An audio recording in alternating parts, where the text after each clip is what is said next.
Love is strange. Sometimes it finds you at the office. Sometimes it finds you over a cup of coffee. Sometimes it finds you with a bomb strapped to your heart and an evil maniac forcing you to perform in a fucked up romantic comedy. This is that third kind of love. When we met, I didn't know just how far this would go. I took you home when you were broke.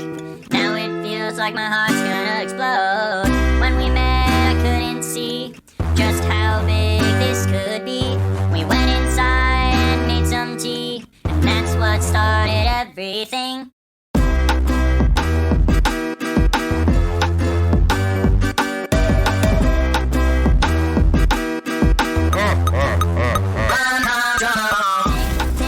Welcome back to My First Dungeon, everybody, and a happy Valentine's Day to you all. Woo, smooches! Everybody Aw, get your kisses in. Kiss. Get your kisses in, everybody.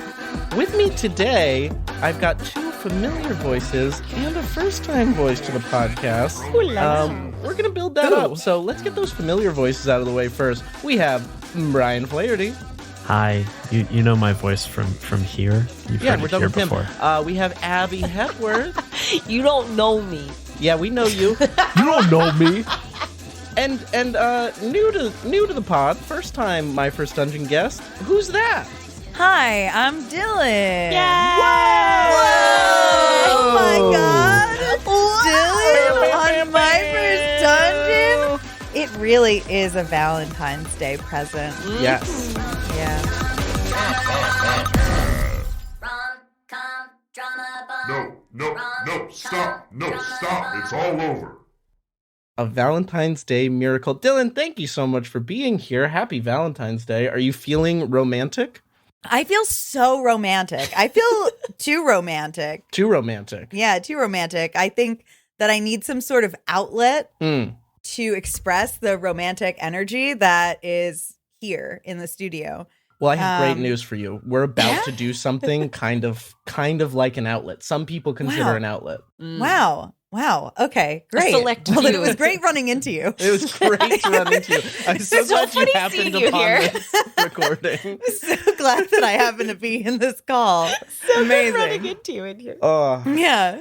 Well, dear listener, today is our Valentine's Day special, and we are, of course, playing Rom Com Drama Bomb. Rom-com drama bomb. Woo! My brand new game that has just launched today on Kickstarter. So, real quick, why don't you go ahead and click the link in the bio, go back it. You can do it while you're listening. Help make this game a reality. Yeah, multitask. Come on. Multitask. Kick that start.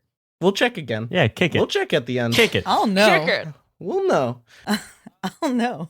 So today, class, we are going to be playing Rom Com Drama Bomb, and this is a demo version of the game, but it has a complete 2 playbooks of the eventual 5 of each that will be available for our leads and for our villain. But first, I'm going to take our players through some rules. So I will not be playing today. I will be sort of facilitating our friends on the mic through the rules, and then I'll be hanging back and chiming in to help as needed. Sound like a plan? Oh, Yeah. sounds like a plan. Sounds like a plan and a half. Sorry. Plan and a half. So, Rom-Com Drama Bomb, for those unfamiliar, is an asymmetric, GM-less role-playing game for exactly 3 players. Together, the 3 of you are about to embark on a story of an action film and a romantic comedy smashed together in the time it would take you to watch either. This game is GM-less insofar as you guys will be splitting up the traditional Game Master roles throughout play, and it is asymmetric in that you will have differing moves and differing goals that will be pushing and pulling against each other throughout. In order to get started, we need 3 4-sided dice, known as your mood dice. Does everybody have those? I forgot about it. No. 1 each? Wait. We almost No. did. Yeah. We don't. It's okay. It's okay. How many what-sided dice How will did you we know say? what the mood 1 is? 4-sided die. Oh, I have that. Yeah, I believe in you. Dylan is a known dice haver. Yeah. That's what people say about me. That's what the people say. That's the most common thing I hear. When they talk about They're you, on the that's what they internet. say. It's like whatever That you have there's Whenever there's a video of you, it's just, and then it freeze frames, it goes to black and white, and goes, Dylan, and then a big stamp comes down. No dice haver. Yeah. Be on the lookout. The next thing we need is a shared pile of tokens that can be easily given and taken. We are recording remotely, so make sure you guys all have a cute little pile of tokens in front of you. Got him. We're using do. quarters. Don't tell them you're using quarters. I'm using my wooden chips from I Have the High Ground. Ooh. I Have the High Ground you can listen to on the One Shot podcast hosted by Dylan as of 2 weeks ago? 1 week ago? 1 week ago. At this point? Last Yeah. round. Hey, it's banned. Yeah, it's Yeah, banned. round. 1 week since I had the high ground. All right, we're together. We're having fun. It's romantic. We Yes. also need printed or digital copies of your playbooks, which I have shared with you in digital form. We have some scrap paper for writing NPCs, and then we have a 90-minute timer. Oh, that's fun. So the first thing we need to do is choose our playbooks. So as I mentioned, we have one playbook pair available for the leads and one playbook available for the villain. But amongst the three of you, y'all need to decide who is going to be the villain, and for the other two, which lead you're going to play. So is anybody feeling particularly villainous this Valentine's? Oh my God. Yeah. I know that I was like, I feel romantic, but what if that romantic energy was channeled into ruining other people's happiness? I was going to say, it. it feels right. That If you feels were just very regular romantic, you'd be one of the leads. But you're too Yeah. romantic, and that makes I'm you a too villain. romantic. Excessive Yeah. romance, yeah, Mhm. circles Yeah. around to evil. It does. Yeah. It does. Famously. Famously. Yes. And that means that then, Brian and Abby, you will be sharing the Just Friends playbook for the leads. No, it's not cute. You're just Get friends. outta We're- here. All right, we're now I'm negating in your my upcoming villain. marriage for the next 90 minutes, and we're pretending you're just friends. The wedding's off. The wedding's off. We're just roommates, Mom. Oh my God. And they were roommates. Between the two of you, there are two possible playbooks available. The one who can't see and the one who isn't seen. The one who can't see is the one who flirts, but hey, we're just friends. And the one who isn't seen is the one who is maybe repressing some feelings for the other one, but is accepting that they're just friends for now. Either of those call to either of you? I want to be the one who isn't seen. Nice. So I'll be the one who can't see. Very good, very good, very good. That makes our villain, Dylan the villain, has the Dr. Evil playbook. Oh my God. I'm Do you so have an excited. evil laugh prepared? I'm just gonna let it emerge when the You time's can't right. force it. Can't Yeah, force yeah. it. Trust the process. Also, I mean, like, Super Dylan, the super villain. How is this not Yeah. already a thing? It's well, It's a thing now, baby. So, play for this game is going to take place over scenes and acts. We're going to play out 6 scenes across 3 acts. Every scene will be 15 minutes. At the top of the materials I've provided you, there is a scene guide that is not meant to be prescriptive, but gives you kind of some of the overarching structures that apply to nearly every single rom-com in the world. This is based on the general 3-act structure, as well as Bill Murnitz's 7 story beats of romance, which was brought to my attention by none other than Lynn Kodega, and we thank them for it. Yay, Shout out, oh, Lynn. thank you, Lynn. So these scenes are scene 1, the meet cute and the setup. Our leads will process their predicament, make their first step towards love. Scene 2 is a turning point. You guys make some kind of decision as the leads, and the villain starts to show that they mean business. Scene 3, raise the stakes, come together. The leads reckon with their decisions from scene 2. The villain starts ramping up their tactics. Scene 4, another turning point. The leads make an even bigger decision as the stakes reach their peak.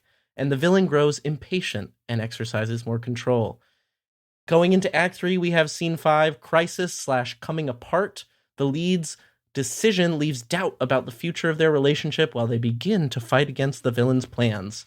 The villain pulls out the big guns. And then, of course, Scene 6, we have either the joyful resolution or the crushing defeat, at which point the villain and the leads will come together physically present in the same scene and use some of their unlocked track story ending moves. Whew. Hey, cool. Love it. Sound spicy? Yeah. Nice. Spicy. Again, not prescriptive. You don't need to follow this structure, but it can be helpful as a guide. We love a good guide. So about that four-sided die that Dylan is known to have.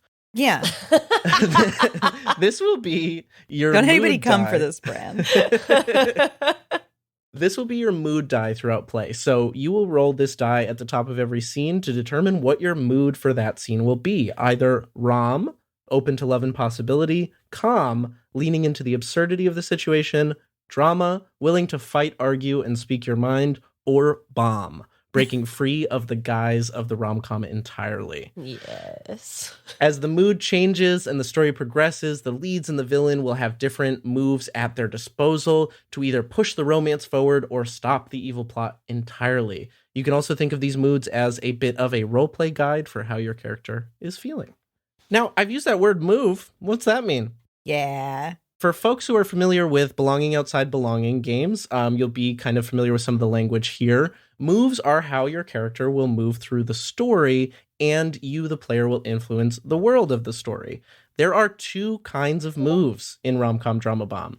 Ticks, moves that gain you 1 token, and booms, moves that cost 1 to 3 tokens to do. Play is meant to be freeform. You don't need to only do moves. You can also roleplay in between them, but these are things that you can lean back on and use to make bigger swings. When in doubt, consider the rhythm, tick, tick, boom. Do a couple token gaining moves and then use those tokens to, do some weird shit. You absolute goon. Yeah, you like that? Yeah, you like that? Gain ticks to do booms. Yes, Gain I ticks to like do it. Booms. Yes, Yeah. I like it. I love cute things like that. I fucking I- love them. We love being cute. Freaking love Wanna- cute stuff. Do a study on you. This is so cute. I want to do a tick so I can do some booms.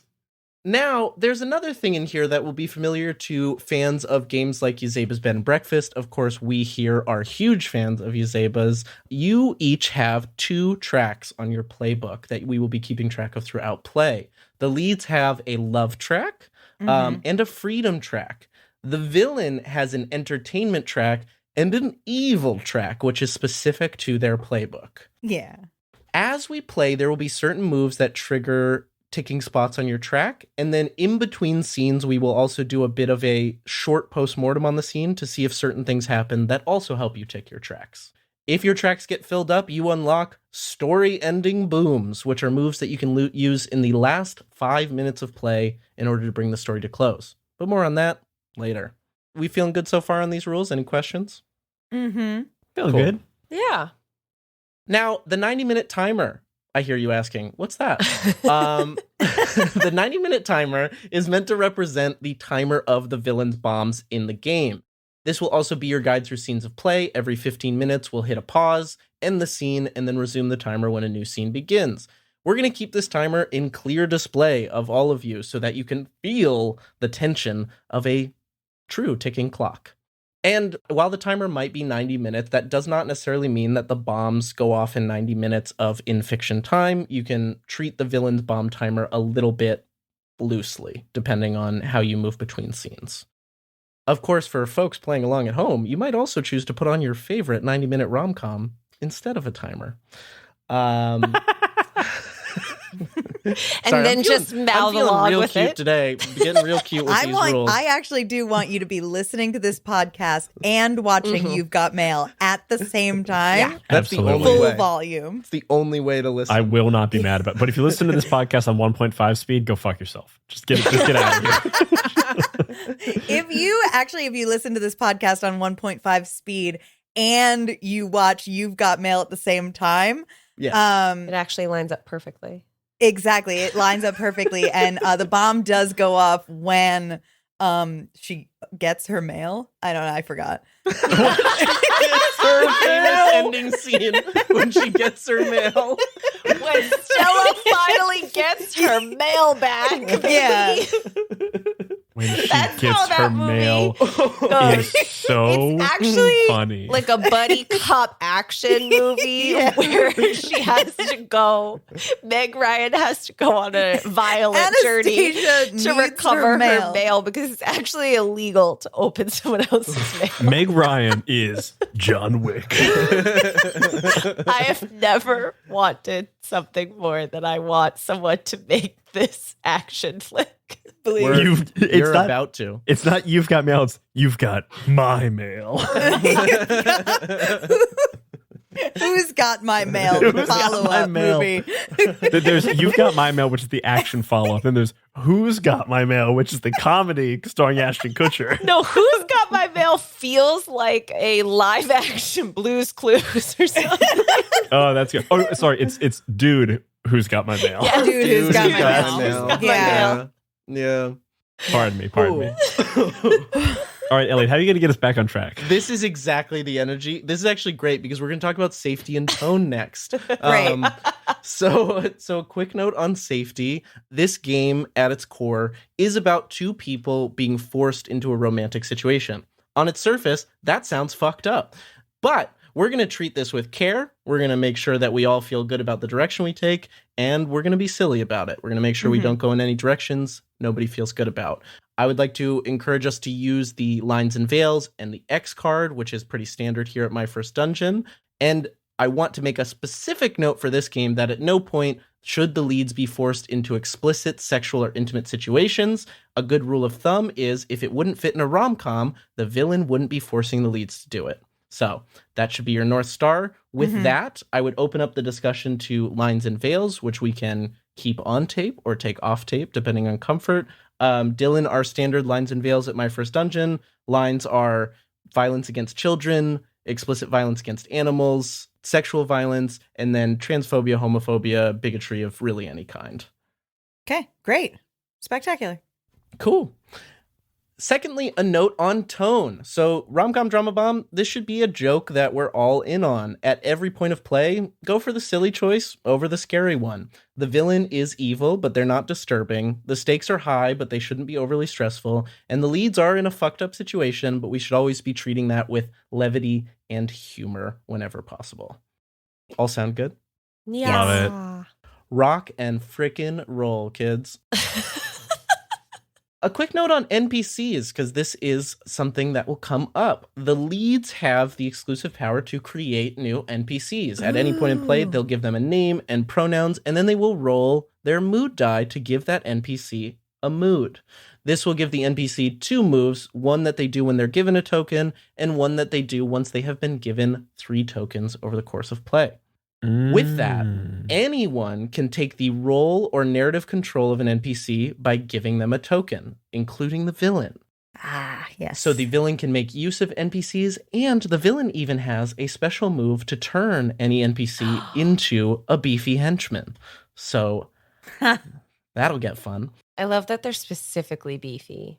They're gotta beefy. be beefy. They've gotta be beefy. You're gonna have a I henchman. should say I mean- the beefy henchman is a specific NPC type for Dr. Evil. Other villain playbooks in the final version will have their own evil NPC versions that will come into play. Great. Coming to the end here, a quick note on starting and ending scenes. At the start of the scene, the villain will always begin by establishing the setting and how much time has passed since the last scene. We should be giving them a moment to prepare in the pauses between scenes before hitting the timer. Give them a second to make sure that they know what the next scene is going to be. Scenes end when the timer runs out, or if the 3 of you feel like, 2 minutes are left and the scenes come to a natural conclusion, you can also just end a scene there. That's fine. Within a scene, they are generally one setting, but you don't necessarily have to keep them to one setting. The villain has a move called Cut To, where they can change the setting within the scene or jump time within the scene to kind of give some flexibility within there. Okay. Between scenes, we will do a quick check-in that is fourfold. We'll check in above the table, make sure everyone still feels good, is having a good time. We'll tick tracks based on the previous scene. We'll give the villain a moment to think about the next scene, and then we'll roll our mood dice for the next scene. And NPCs, when you create them, you roll the mood die, and that's their whole shtick. That's their whole shtick. I love it. Yep. And when you create them, you also play them. Yes. And then their tokens fun. just they keep their tokens. Those don't reset at the beginning of They scenes. essentially they get like a little 3-tick track for how many tokens they've been given throughout play. Copy. Cool. Finally, a note on ending the story. So the final scene of the game will bring the villain and the leads together in some sort of physical presence determined by how the villain sets that last scene. And then based on which tracks you filled throughout play, you'll gain access to some story ending booms, which are usable in the last 5 minutes of play. Before using these specific booms, you should confirm with the other players that they are cool with you ending the story, just to make sure that you're not rug pulling the end out from under them. These moves usually cost more tokens than any other booms, 6 to 8 depending on what they are. A specific note on the love track for our leads. The love track and the love story ending boom is unique in that you both have to have filled your love track, and you must pool your tokens together to equal 8 in order to get the love ending. Given the circumstances, love is the most unlikely ending of this story, but it isn't impossible. Love it. Of course, if no story ending booms are chosen and the timer runs out, the bombs explode and the villain gets sole narrative control to end the story. Troubles are brewing. And then is the same true for the freedom boom? Do we both have The to fill freedom up that boom, track? you can take that ending on your own. You don't both have to have unlocked it. One of you can trigger a freedom ending. It's just the love ending that you both have to have. Got it.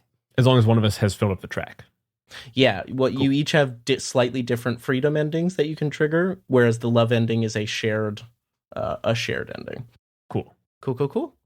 Can I ask a quick question that I think you already answered, but You can ask as many questions as you like. it missed me? How many spots on each track are there? There are 10 on every track. On every track. Okay. Yep.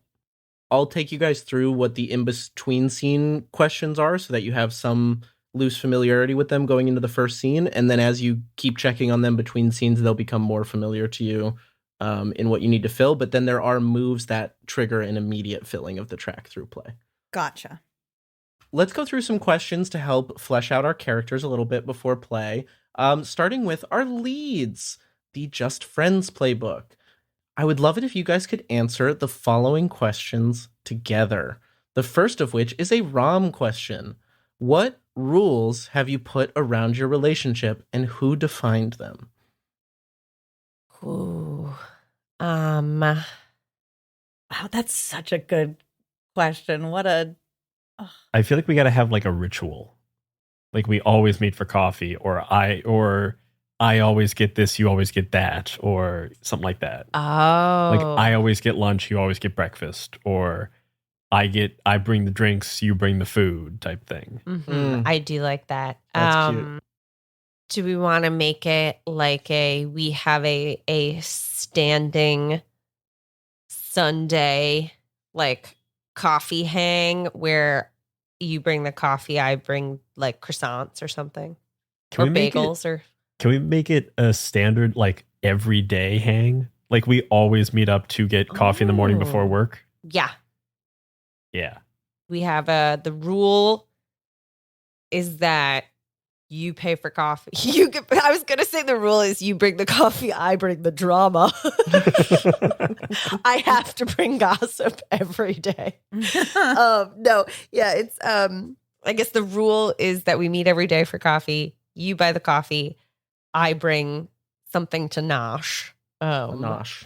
A nosh. And I think that I made the rule because there was at some point in time where we were getting really busy and I was scared that you were gonna not be part of my life anymore. And I made the rule that I bring the coffee because you just brew whatever coffee. You mix beans and stuff. Yeah. And I've got all the mechanisms and the things to make it, and it's all super fancy, and it's exactly 68 beans, and it's ground down, and I've got the twister thing, and the click clack, and it's Not a specific weight of beans, exactly 68 beans. Yeah, it's number of beans. Because I work with a special grower who they give you exactly 1 gram per 5 beans. That feels almost right.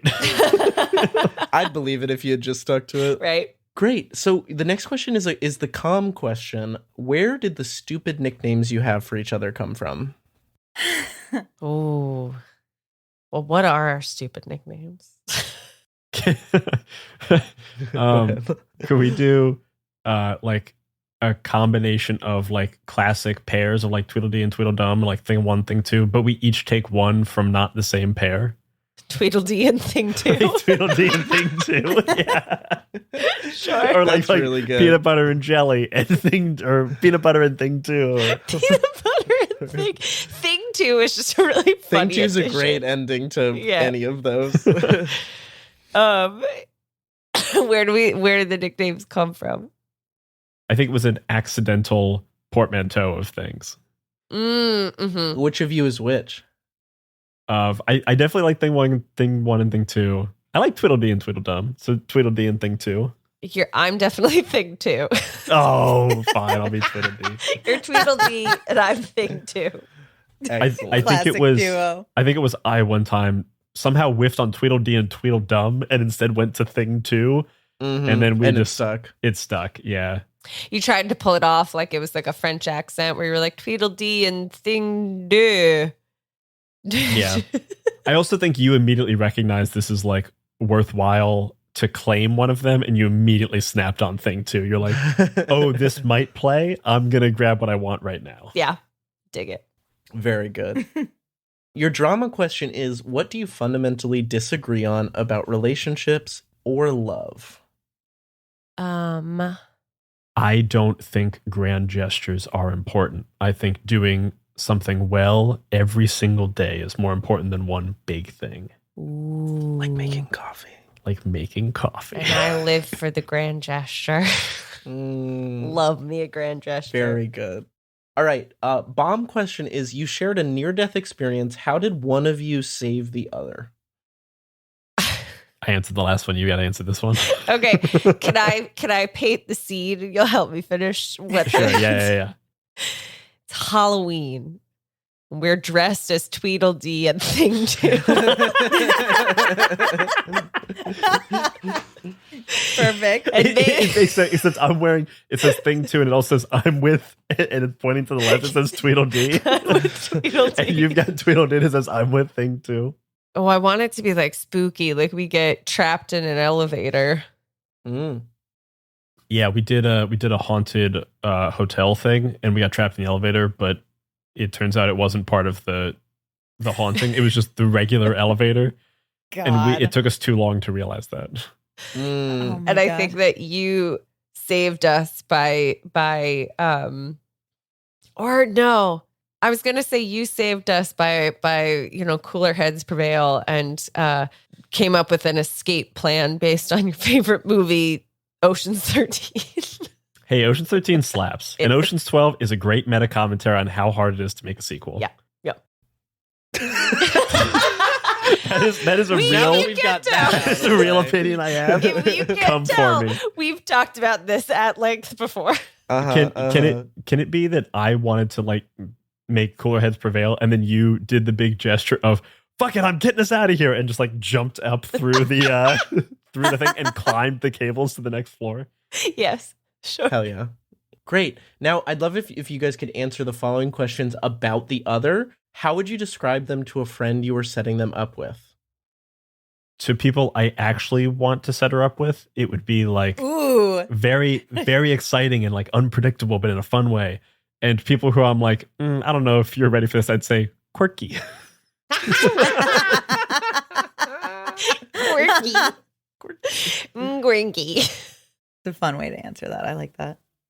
And I think I would describe, I'm only ever trying to help you, so I don't have two different answers here.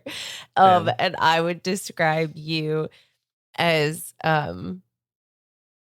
just the most loyal and trustworthy guy who you can depend on. Aww. Aww. Calm question is, what story have they told you 1,000 times that still makes you laugh? And it can be broad. You don't have to go into detail on the story. Now I'm trying to think of my stories that I tell a million times, and I actually can't I could think name of any of 5. them. Brian tells the same stories all the time. Yeah. This question may or may not be inspired by Brian. I tell the story about the squirrel, and it was a squirrel that was outside my window on the 10th floor, and it always came up there, and I fed it nuts. And then one day it jumped, and I thought, "Oh my god, it's a flying squirrel!" And then it wasn't a flying squirrel, but it made a leap to an adjacent building that I describe as impossible. And I go on and on about how there's you don't understand. This squirrel jumped so fucking far. This is the story you tell all the time that makes me laugh. I've got to. Am I supposed to do you? Yeah, we can switch it around. That's fine. Oh, you tell the story about the squirrel all the time. You talk about this squirrel so much, and every time we see a squirrel, you compare that squirrel to the squirrel that you loved on your 10th floor apartment. Mm-hmm. And you're always talking about its gams. You're like, those gams, they're not. Its haunches. Like, you don't understand to have a jump like that. The ass on this squirrel. I get it. It had a badonk. All right. Just the power from the rear. Incredible stuff. And then I think this story that you tell all of the time that makes me laugh is it's a story of how you accidentally you wanted to order more stamps. And you accidentally, instead of ordering 10 books of stamps, ordered 10 books of 1,000 stamps each. And anytime you mail anything, you recount the story of how you're still working through this order of stamps years later. But ultimately, it kind of worked out for me because I got them right before they increased the price of a forever stamp. So really, I actually saved $400 on accident. Past me, high five. Right. And it's this weird rationalization that makes me laugh. You see the shame in my eyes every time. I'm really trying to force that high five out of people. Yeah. What are you waiting for them to apologize for? Ooh. It's you have not apologized for just mixing a bunch of coffee beans together and calling it coffee. And you I was going to say, you still haven't apologized for that time that you told me that my coffee was okay and maybe you would take on the coffee from now on. And you have not apologized for calling that atrocious concoction coffee. I love a two-sided need for apology. Yeah, same story. Right. I also love that in this story, I'm very passionate about coffee. I have never drank coffee. Yeah, Brian, known coffee disliker in real life. Finally, your bomb question: what surprisingly useful skill does the other have? She's got wicked fast reflexes. Wicked fast. Wicked fast. Regardless of if you're from Boston, everyone instinctively knee-jerk reaction says, wow, that's a wicked fast reaction. Wicked fast reaction. People who've never said wicked in their life are saying it. There are a bunch of 70-year-old women on the Upper East Side or whatever who will see her and say, wow, wicked fast reactions. And you see death goes into their eyes as they realize what they've just said. And they're just like, what? Who am I? What? Where did I even hear such a word? And you just have a really uncanny knack for knowing exactly how much everything around you weighs. And I think it's related to your understanding of coffee beans. That's why he does 68 beans. You can translate anything around you to how many coffee beans it is equal to in weight. Yeah. I also incredible. insist on using the metric system, which that checks. Me, Brian, doesn't know well enough to make this bit work. Just throw out, grams every now and then. So now our villain, Dr. Evil. Yeah, that's me. Your evil machinations include technology, superintelligence, and beefy henchmen. Could you please roll your mood die to answer an origins question for us? Yes, I can do that. Okay. 1, Rom.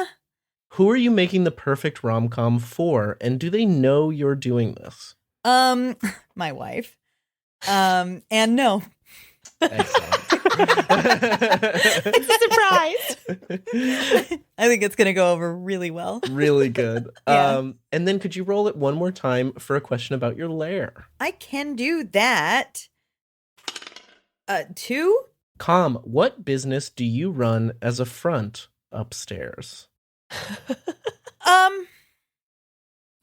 A auto body shop. Nice. Yeah. Very good. Okay, great. So those are all of our kind of preset questions. I would direct you guys' attention to slide 4 before we dive in, just so you guys have a sense of what the in-between scene questions are. No need to memorize these. Just kind of keep them back burner of your mind as you're playing. For the leads, there are some conditions through which you will fill your love track, your freedom track. For the villain, there are some conditions through which you will fill your entertainment track and your evil track. For Dr. Evil, your track is proving that you understand love. This is framed as an X, but because you've mentioned your wife, if you want to frame it as your current wife, I am also very down for that. Understood. Okay. Maybe things are on the rocks, you know? You never know. You never know. You know, relationships work. And I'm doing the work. I'm doing I'm the doing work. a lot of work. Mm-hmm. Okay, great. So the last step before we hit go on the timer is Dylan as our villain. Oh, wait, you guys don't have names and pronouns. Yeah, come up with some We of don't. those. We don't. Come up with some of those. Can my name be Freddie Prince Jr.? Yeah. Yeah. Yeah, it No can. relation. Yes, No, relation? none at all. Do you spell Prince with the Z as well? Yeah. Yeah. Yeah. It's actually Freddie Prince. Freddie Prince. Prince. Freddie Prince. Prince. Majorly Freddie Prince. Hey, That'll it's Freddie be Prinze. he, him pronouns for me. Incredible. Thank you. Tweedledee, thing two. I'm Chaz. Chaz. Chaz. He, him. And then there's nothing rom-coms love more than giving female characters boy names. So That's true. my name is actually Carly, but I go by Carl. Fuck That's so good. Fuck oh, yeah. delicious. And it's yeah. she, her. Love this. I Love this. love the name Carl for a girl. Do you know, I was Honestly, trying I do to too. think of what's a guy's name that is like a really Like a really guy's like name. a guy's name or whatever. And then I Yeah. came up with Carl, and I was like, you could argue that that's short for Carly. Carl's Yeah. like cool. She's cool as hell. That's Carl. like somebody who goes by Carl. You're like, you're gonna break my heart. I usually go by Can I Carl. tell you guys the shortest story Of course. that I don't know if it's too saucy for this podcast. I don't know what your mood is, but back when I was a stripper, my name was Charlie. My like stage name was Charlie. Mm. Because I liked it very much. But there was a guy, a regular that used to come into the club whose, God-given name was Charles. And we used to have a little bit where after he heard my stage name for the first time, he was like, short for Charles? And I was like, yeah, of course. He would come in every night and he would be like, Charles. And I'd be like, Charles. Charles. Honestly, great bit. That is so good. Guy It was nailed very it. good. Amazing. I love the like hat tip that seems Yeah, short. it was Charles. very Charles. formal. Short for Charles, obviously. Charles. Charles, good to see you again. How's industry? Okay, great. So the last thing before we hit go on this here timer is our villain needs to give a little let's play a game style monologue to the Yeah. leads to Yeah. lay out the situation at hand. Dylan, those points that you need to hit are on slide 10, but see. you can, or slide 8, but you can add whatever flavor and jazz you want. Yeah. Jazz, baby. Yeah. And from this point on, I am gonna go shut the hell up and let these folks play a fun little game.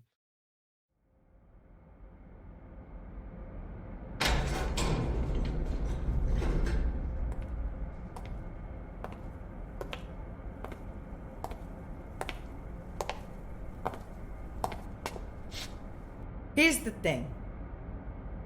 My wife left me. And I know that's not everybody's problem, But I have to tell you, it's yours now. Because, look, I did everything for my wife. I loved her so much. I still do. And she said I wasn't putting in enough effort, right? Like, I'm not going the extra mile for her. I'm not taking her out on enough fancy dates. I'm not buying her enough fancy gifts. And I'm not talking to her in all the right lovey-dovey sort of ways. And so she up and leaves. She didn't know, though, I've been working on myself, right? I've been watching the movies. I've read some books. I went through the poetry and stuff, and I listened to a couple of them Taylor Swift songs. I have been working on my emotional intelligence so that I could get this woman to fall in love with me all over again, and she ups and leaves before Valentine's Day when I had this big plan.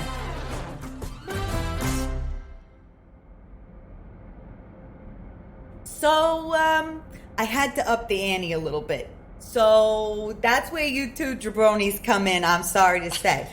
So here's the situation. I know that this room may look a little scary, but it's not.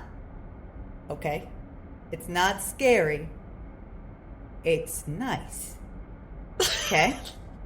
Can I just ask a clarifying question? You may not. Okay. Questions at the end. I can anticipate you might be curious about the walls. They're painted a little bit shoddy. I'm not so much into painting, but I did my best. It's an elevator. You're inside an elevator, like the one where you guys got stuck that one time, like, you know, a way back, right? That's the walls in here. Also, if you just sort of direct your eye line to, like, around the chest area, you'll see that there's a little bit of a little device there. I want you to imagine it's jewelry, but I want you to know it's a bomb. What? Yeah. So each of you's been affixed with a sort of explosive that I made, and very well, mind you. And it's gonna blow up, but only if you don't do exactly as I say and do it really, really well in a way that makes me really happy. Okay, so I just want you to know that it's not gonna go off because you're gonna be so good. You're gonna be stars to me. I can sense you got a question and it's burning inside you. Could you just, I feel like I'll get along better. Just go ahead. You prefaced with the walls and the shoddy workmanship of the walls, and I think you could do really well with some painter's tape. And then you point to the bombs and you specify that no, these are, I did good on these. Just how much better are you at making bombs than you are at painting walls? Just so I know going into things.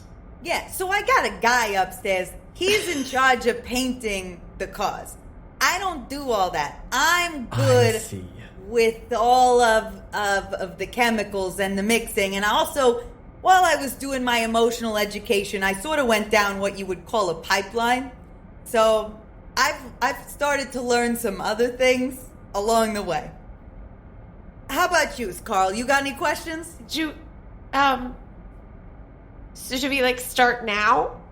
No, I got a couple. I just got one more thing I got to get out here before we get started. So the point. I want you to do a good job. I want to set you up for success. I want you to do good so that I can do good at getting my wife back. Okay? So what you're going to do, you're gonna that I know, I'm sweet. You're going to fall in love. Okay, with each other. Oh no! Okay. No, say we're just friends. We're just friends. I don't think you heard me about the bombs thing. Oh no! So You're going to fall in love. But is there an alternate win condition or something? Because Oh my God, Chaz, why do you always ask that? also, just for the record, I'm on your side. You were doing the work day in and day out, and your wife wanted some big gesture. Like you don't need that in your life. Like that's not what love is. Love is beginning. I don't think this I'm is just how saying. we I'm just help. saying. I I think you were on the right track before. I think your wife will see that. She'll come around. Camilla, here's the thing about Camilla. Camilla gets what Camilla wants. And Camilla wants a grand gesture. She's going to get the grandest gesture she's ever heard of in her whole life. No one else is ever going to be able to compare to me because I made all her rom-com dreams come true in real life just for her one-man show. All right? So look at this. You fall in love. You really don't want to fall in love? I better not be able to tell. Okay. I want to believe you're in love, and Camilla better believe you're in love. All right? Okay. So I'm going to close this repurposed sliding glass door, but what it means is you're locked in the elevator. All right? You two are trapped in there. You've only got the things that are on you. Look. I got you a grocery bag full of assorted items. And, Is this like an escape room? You're not getting out of the elevator until you two make a connection that makes me satisfied. Okay. Chaz, I got you a box of assorted chocolates. Oh, like a gift. Like this is... It's just, imagine, I don't know, hypothetically, you were on your way to give those to somebody else or something like that. Or maybe you're sad and you bought them at the grocery store just for yourself to eat tonight. But it doesn't matter because now you're locked in the elevator with the most beautiful Carl I've ever seen. So I think... Oh my God. I think this is the making of a beautiful scene, Okay, I believe we should start the timer. And just, again, you're wearing beautiful jewelry. Know that it's a bomb. It will go off. Oh no. Okay. Don't tell me you're going to do so good. Can't wait to see the show. Okay. Oh, okay, it's ticking. Okay. Okay. Okay, Jazz. Okay, we have a grocery bag. We got a grocery bag with stuff. Is it gonna? What do we have? No. We just got to calm down. Okay. Okay, totally. We've got, Sorry. Also, you guys have to roll your mood dice for the scene. Oh yeah. I'm gonna roll my mood die. I got a 2. I got calm. I rolled 3, drama. I got a 1. I got Rom.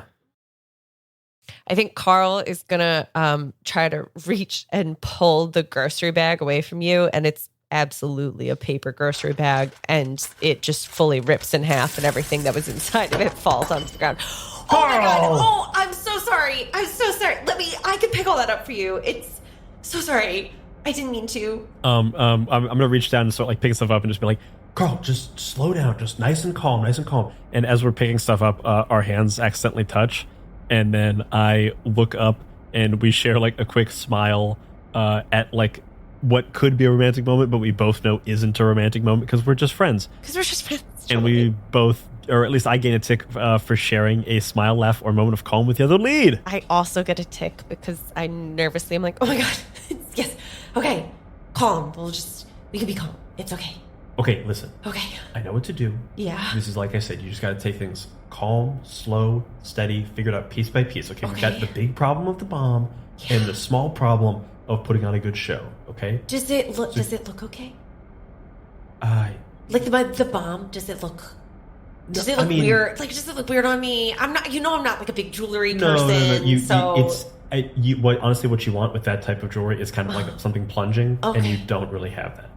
On. I know you own it. I'm just saying. No. It's me. I'm just like very casual. It's not my. It's just not my vibe. You know what? Why don't you here? Turn around. I'll pull it up a little bit. Pull what? The jewelry, the necklace. Like I'll like cinch it in the back so that it's higher instead of this kind of like dangling pendant type thing. Oh, yeah. Okay, totally. And she's gonna turn around, with her back to you. Does that look better? Yeah, I like tie it up in a knot in the back. It really poorly, but I'm like, yeah, that's way better. It's way better. Cool. Okay, now listen to what I'm saying. And I'm going to focus the conversation on me and take another tick. Okay, all we got to do, clearly this crazy supervillain that kind of looks like Freddie Prinze Jr. Do you know what's so funny? Because the name tag said Junior, and I had Right. that exact same thought. Right? Isn't that so funny? I'm not in the scene, okay? I'm not in this. Oh, sorry, Mr. Junior. Right. It's all right, but just, focus. It's a learning curve. Okay. But just real quick, I think that... Oh, also, we both get a tick for sharing something in common, which is thinking the villain looks like Freddie Prinze Jr. Hell yeah. And I'm just gonna be like, I think that like he might know about our past and the thing that happened in the elevator, so maybe we kind of The elevator. Do you think we just do the elevator all over again? I know you didn't. No, we I know you didn't appreciate it really in the moment, but you have to admit, that was a pretty grand thing that I did. Carl, we're gonna do the elevator thing for the first time. Wink, wink. Carl's gonna take her hands and grab onto Chaz's shoulders and say, Chaz, I've got this. and then I'm gonna try to step on. What I want you to do is sort of squat so that I can step into your hands to lift me up, but I don't think you've done it yet, so I'm just trying to clamber up you to get to the ceiling of the elevator to try to push, I don't know, a piece of it off. And I'm gonna spend 3 tokens to make consensual physical contact to fill 1 spot on your love track. As I help you get up into as you just start climbing, and then I'm like, okay, 1 second, and I'm holding all the groceries that Ben spilled. I'm like, shit, okay. I would argue that the way that I am climbing up you is extremely Amanda Bynes. It's real quirky and fun and great physical comedy, so I get another tick. As you're climbing him, I would like to make my presence known with tech, and I want to the lights in the elevator to go off for a moment. Boom! Jesus. Okay, no. I'm right here. I'm right here. Oh, don't grab that. Okay. Oh, sorry. Oh, is this? Oh, nope. So sorry. Oh, No. sorry. Okay. I No one didn't move. mean No one move. to. Mm-hmm. Okay. Okay. This hand where I'm squeezing. Uh-huh. Okay. Does that hand move up or down? It should stay exactly where it is. Okay, then you move around the hand. Okay. Okay. No. Okay. No. No. Yeah? That's fine. Okay. Okay, that just hurts. You know what? I'm just gonna jump. And I'm gonna just let go and fall down onto the floor. You fall, and I immediately laugh at you. And take a token for sharing a laugh and a smile with the other lead.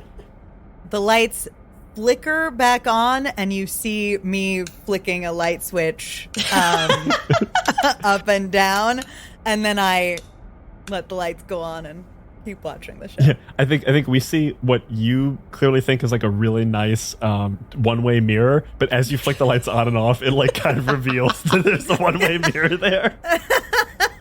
Yes. Okay. Okay, Alright, listen. So I don't think going up that way is maybe the answer. I think no, you're right. I think you're gonna get us out of here. Okay, you did it last time, so I think let's try it again. Okay, so we'll listen. Yeah. We're just friends, and I'm gonna take a token for reminding them that we're just friends. Totally. Yeah.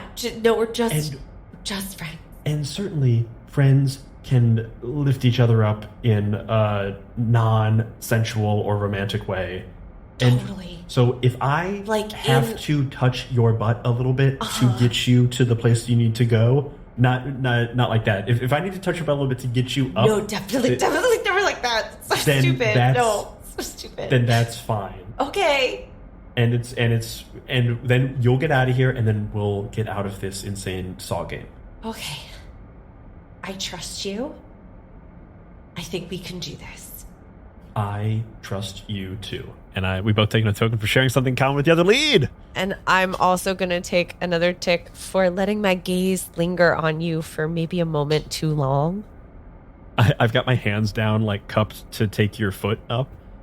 And I'm just I'm looking down at my hands waiting. I'm like, you coming? Yeah, no, totally. I'm totally doing it. Actually, I'm going to spend 2 tokens. say I need to talk to you. And I'm going to pause the timer for 1 minute. Okay. What? So like they were saying that we can't get out of the elevator, and so like I don't know if you wanted to like put your hand on my butt, you could, but like we're just friends. Like you said, we're just friends.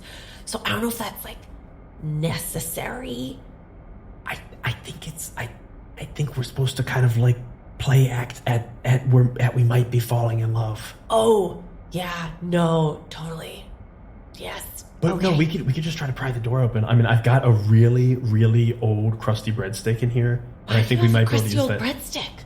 I was given the bag of groceries. This isn't a good bag of groceries. You can't make a meal out of this. This is why I always bring the food. You They weren't my weird groceries. snacks. You do weird These snacks. weren't my groceries. These are the groceries that were given to me by the evil supervillain. That was right. Totally. Okay. Back on track. Focus. Focus up, Chaz. Okay. We're gonna lift me up. Okay. Okay. I'm ready. Hop up. And I'm going to try to fiddle with the lights to try to find like a hatch or do anything up there to try to find an escape route. Do you think maybe if you like go over that way a little bit, maybe it's the other corner? And it's really that like physical comedy thing of someone holding on to like something that is too tall and it keeps going off balance. He goes, whoa, whoa. You keep going back and forth. Is it all right? Is it over this one? No? And you kind of like fall back and I grab onto your back and I go, hey, ready? 1, 2. And I shove you up as hard as I can so that you are able to like push through the hatch that was getting stuck.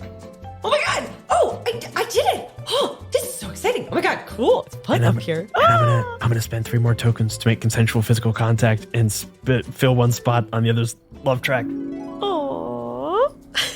As you emerge through the top, you can now see me in my viewing chair, watching this, and I'm crying, weeping.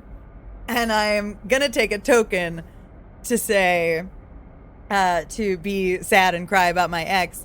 I'm gonna say, you're not getting it. You're just not getting it. Like the elevator is like, it's a place for you to fester the seeds of love and like get them to grow. And you're trying to escape just like my wife tried to escape our love elevator. And I just don't think you get the point here. Carl, seeing this and taking it in, is going to spend 3 tokens to do her calm boom, which is take one of your quirks to the extreme and fill a spot on the other lead's love track. And I am going to, in the most over-the-top slapstick way, fall back into the elevator. And in doing so, knock over Chaz such that I land in your arms on the floor of the elevator. That's great stuff, Carl. I think a combination of that and me like hopping you up out of here, you realize Chaz is a little more muscular than you maybe have realized before. He wears a lot of baggy clothes. Oh my god, Chaz.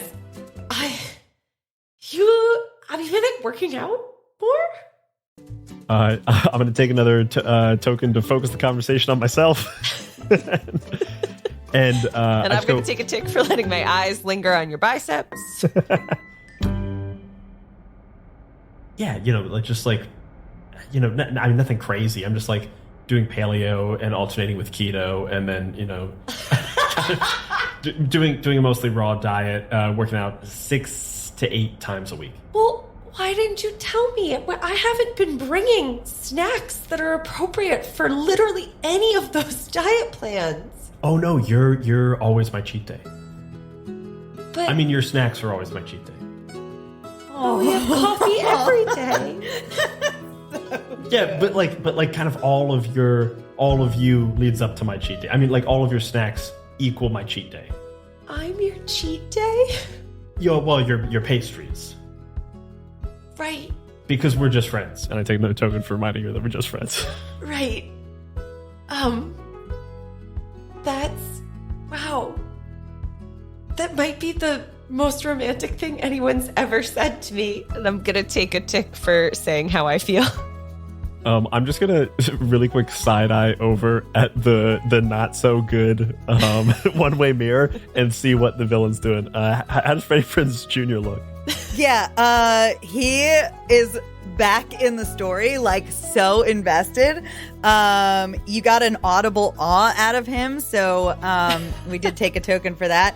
But at that moment, actually, he's going to get up, and I'm going to spend 3 tokens to activate the unexpected embarrassment cannon. Oh! And I'm gonna target Carl with this cannon. And like what I think really happens, I don't know that this guy has any sort of cannon. I think he just gets up and shakes the fake elevator. And the contents of Carl's purse like fall out onto the floor. And I think what is something that Carl would have, like that she would be embarrassed for Chaz to know she has? Carl definitely has a little pamphlet that's like coffee making 101.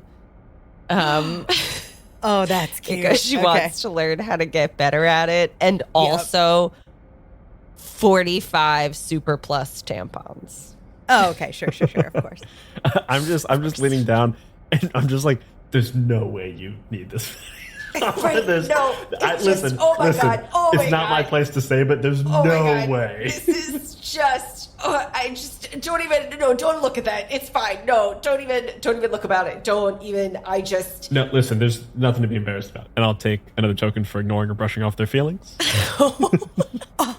It just is, it's like that what, it was just, I mean, my ex, Trisha, it was just, she had like a really heavy flow and I just got used to carrying around a bunch of tampons because she would get mad when I wouldn't have them.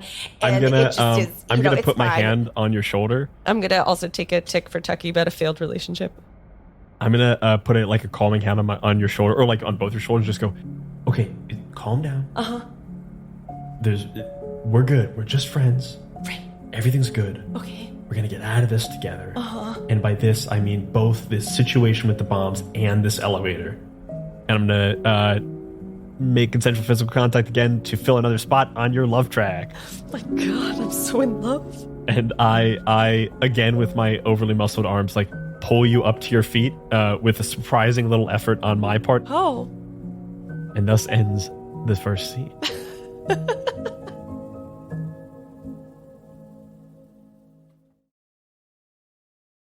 So romantic. I'm Carl's so in love. Scene 1 done. How is everybody feeling? I feel good. Yeah. Feeling good? Yeah. Feel like you got the rhythm, got the gist of the game. Any questions or concerns now that you've engaged with it? No, I think it's good. Cool. Mm-hmm. Yeah. Rock and roll. Let's take a look at our track questions.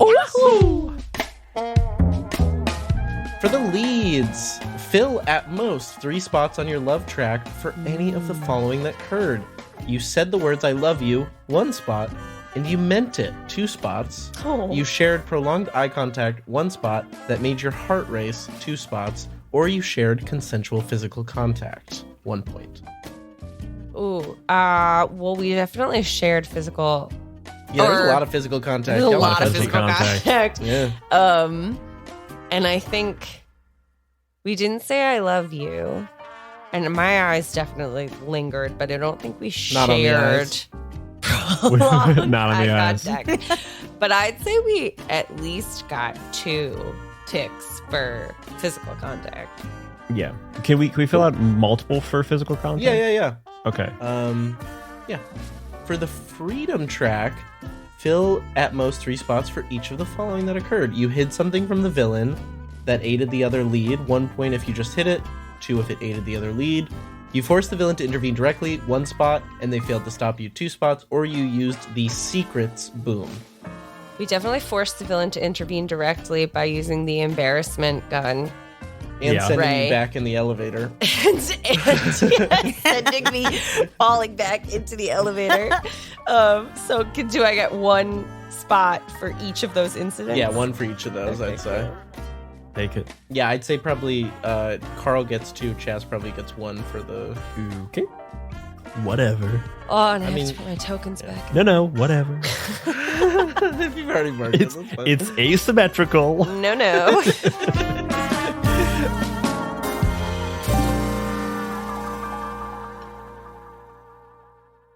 For our villain,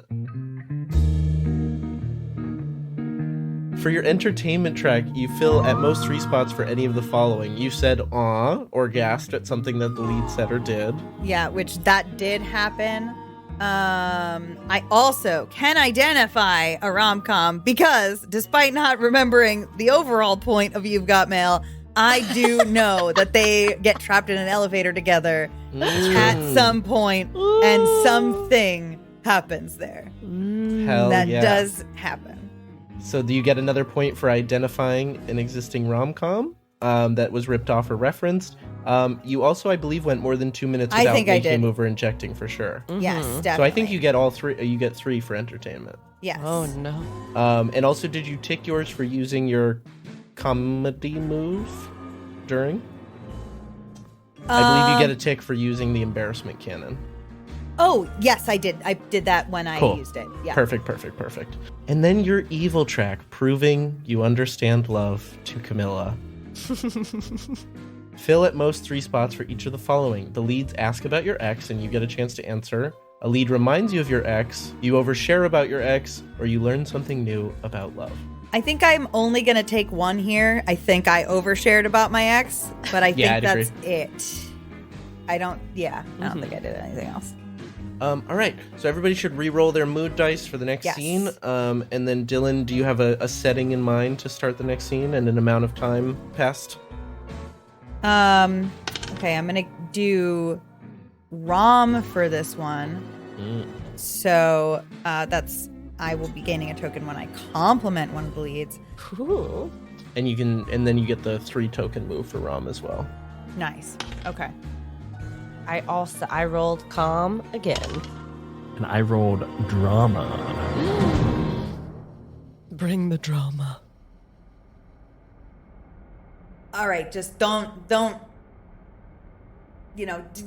mind this, and I'm going to take down the plywood set that was the elevator. I'm going to hand you to these 2 leashes, right? What? You're going to go over here. You're going to go over here. You're at the opposite ends of the room, right? Okay. So now at the end, it's like those those little things you get at the boardwalk. They're like fake dog leashes and they're stiff and it's like an invisible dog. It's real funny. Like the thing, there's nothing there. But I couldn't bring in real dogs for this because it's too dangerous with the machinery upstairs. So Safety is I important. see. Sure. yeah. Also, if you guys fail and I gotta blow you up, but it's not like I'm taking some dogs out with me. It's just you. Right. No, that would be inhumane of you.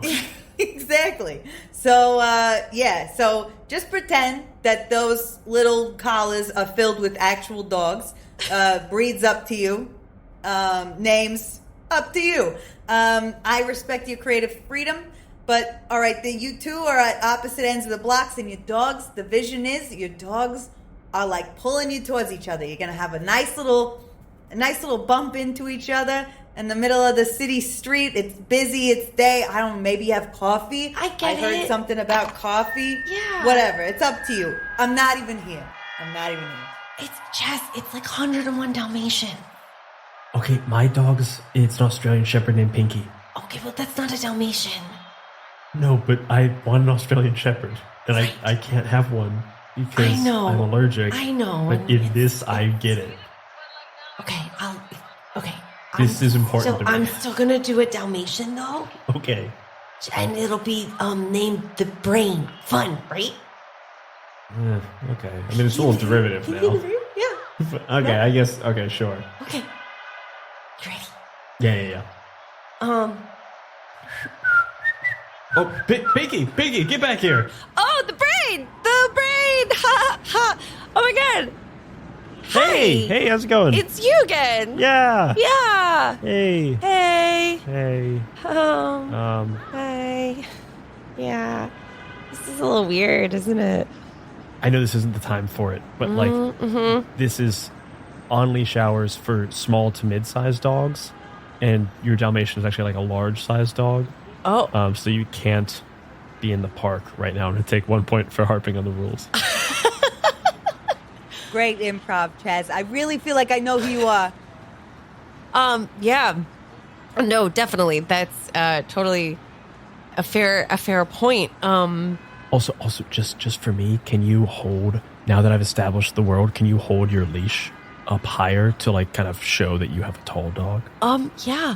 No, definitely. I feel like I just am feeling, I'm feeling a little weird about the whole thing, you know? It's fine. Let's just go. We'll just go on a walk. Take a tick for saying how I feel. It just is like, I don't like when you pretend to be mad at me, even when it's pretend, you know? I'm gonna take a tick for finding something common with the other lead. I don't actually like pretending to be mad with you. I was just trying to create some drama in this situation. I totally, yeah. No, I should have guessed that. I know, yeah. Totally. I'm gonna do my drama boom to spend 3 tokens and leave the scene rather than say how I feel. And I fill 1 spot on the villain's entertainment track. And I leave the room and I go, let's just start it again. Yeah, okay. And I'm gonna take a tick for hating for you to leave, but loving to watch you go. Really, I'm taking it for letting my gaze linger on you for too long, but we all know. Right, totally. Okay. From off screen, you just hear, Pinky, get back here. And rather than me running in, like chasing a lead, I just throw the leash. And it's basically like a javelin getting thrown at you. Oh! It's a stray dog! Oh, just kidding. Wait, ha. And No, I love the voice, actually. The voice was good. If you feel like keeping the voice, I mean, I wouldn't be too mad. Oh, yeah, totally. And I am gonna gain a token for being quirky and doing a sort of like weird, as if I'm trying to like basketball player play defense against a fake dog on a leash. And I run up and I'm like, we're both trying to corral the fake dog. I'm just like, Pink, here we go. And no, I got him. You got, it's a beautiful dog. Thanks. I like the Dalmatian. Too. Oh, thanks. He's named the Brain. Weird, but you know. Oh, this is Pinky. Oh my god, like Pinky and the Brain. Pinky and the Brain, like Tweedledee and Thing two. And I'm gonna take a token for sharing a moment, or sharing a smile and a laugh with the other lead, remembering our Tweedledee and Thing 2 joke. I will also take a smile token. I'll also take a tick for sharing a smile and a laugh. I think this is now where we're realizing in the moment that this is how we actually met, and we've been forced back into the situation to like replay this moment. And I'm just like, oh, it's a flashback. Oh, I didn't realize we were doing a flashback. Love a good flashback. Copy. Oh, Good catch, gang. Sorry. I was. We'll keep going. And I'm gonna take a token for focusing the conversation on myself. You know, I actually think that in the city, it's kind of almost rude to have a big dog. They've got so much energy and they've got to run around. I'm not saying that you're rude. I'm saying that like less people should have big dogs. I'm saying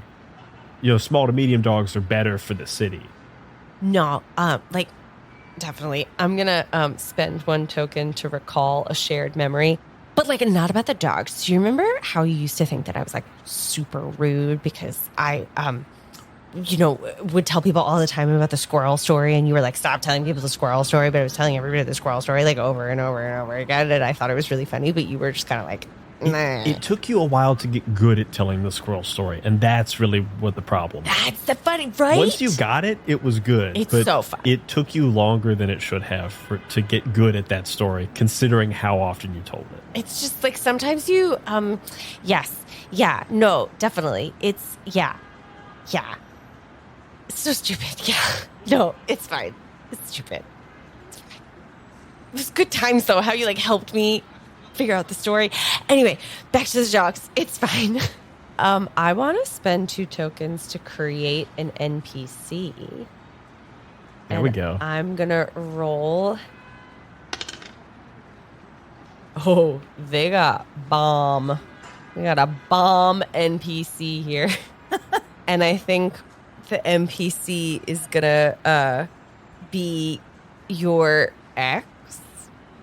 No, you know what? It's your super sexy coworker who I kind of don't like, and you swear there's nothing going on. She's got like a very like severe haircut. Yes, but it looks really good on her. But it wouldn't look good on anyone else. Because she but is it looks French. good on her. His Because name she's is French. Marie. Oh, Jazz, that's so funny running into you in the park here with your dog. I'm just walking my poodle. Marie. Oh, another. See, this is what I'm talking about. Small dogs versus big dogs. They just make more sense in the city. Oh, c'est du, je veux, you have it, they're méchants. That is, why would you do it? It's such a big, it's cruel to these dogs, Yeah, no, definitely. Hi, Marie. I don't know if you remember me. It's got, is something is man's name, right? This Carl. Carl. You remember Carl? Yeah, yes, he's with the hair and so you've got this stuff going on. Yes, it's just sweaters. It's these sweaters I always remember. While this is happening as Carl, I'm gonna take a token for being quirky, and when Marie says yes with the hair and the sweaters, I'm gonna start like twirling one finger in my hair, but also like wringing the sleeve of my sweater, so I just kind of look like a crazy person with 2 weird ticks going on. Yeah, no, totally. That's me with sweaters and the hair. Can I give the NPC a token to tell them about the bombs or ask them for help? I'm just gonna purposely get because she's walked in also with a fake leash. And so I go up to her and we're basically just like sword fighting with these stiff leashes, but I'm pretending like they're getting tangled, and I get really close and go, hey, do you also have a bomb? Do you know about the bombs? Oh, the dogs, they are fighting with each other. Bomb? No, do you know? What did you say? Bomb. Boom. Boom. Boom. Like the microphones that they have on the set? God damn it, Marie. Oh, just what is you're dusty. Let me brush you off. Let's get your shoulder and this. Oh. How you get in these stuffles? What? That's Brian asking what? What's this? You're not jewelry man. Why are you wearing this jewelry? And I'm gonna spend another token to tell them about the bomb. Be like, I look at her, I go, because it's a bomb. A bomb. God damn. I'm gonna turn like a to Beth bomb. No. I'm gonna turn to Carl, and I'm gonna find something in common with Carl and go, this woman, right? I mean, you said it, not me, Chaz. I always said I wasn't into her, but there was a little. The severity of the haircut intrigued me. So you admit it? Kind of. Oh my God. Okay. I knew it. I knew it. You always said that. You just kept saying it wasn't true, but I knew it. I knew it was true. Just hang on. And I'm gonna go back to Marie, and I'm gonna spend another token to again tell them about the bombs and ask for help. Be like, how did you get here? Can you help us? I was walking my dog, as you see. Wait a second. Why isn't the leash? I've lost it completely.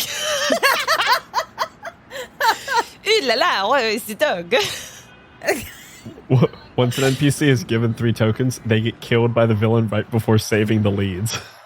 Oh, is this a bomb? Of course. Well, all you have to do is.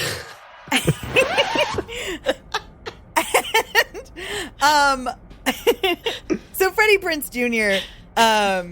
Comes out with a cartoonish hooked cane and yoinks her out of frame. And we'll just sort of like toss her off to the side and be like, there was a gust of wind, and then he's gonna shoot her, and then There was a gust of wind. Bang! she's not in the scene anymore. Oh my god, Chaz. Freddie Prinze Jr. is gonna kind of come up to the side of this stage that he's set up, and he's not gonna face you. He's gonna face away from you. And I will spend the 3 tokens to activate the inner monologue ray. But what I'm gonna say first is,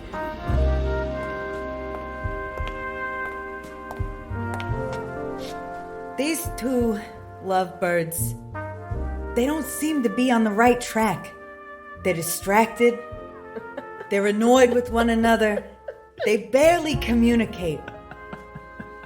You would think that they don't even like each other.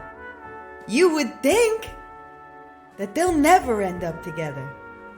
But what you don't know is how they really feel. And he's gonna like do a little shimmy off to the side and set the stage for the 2 of you. What are you, the muse?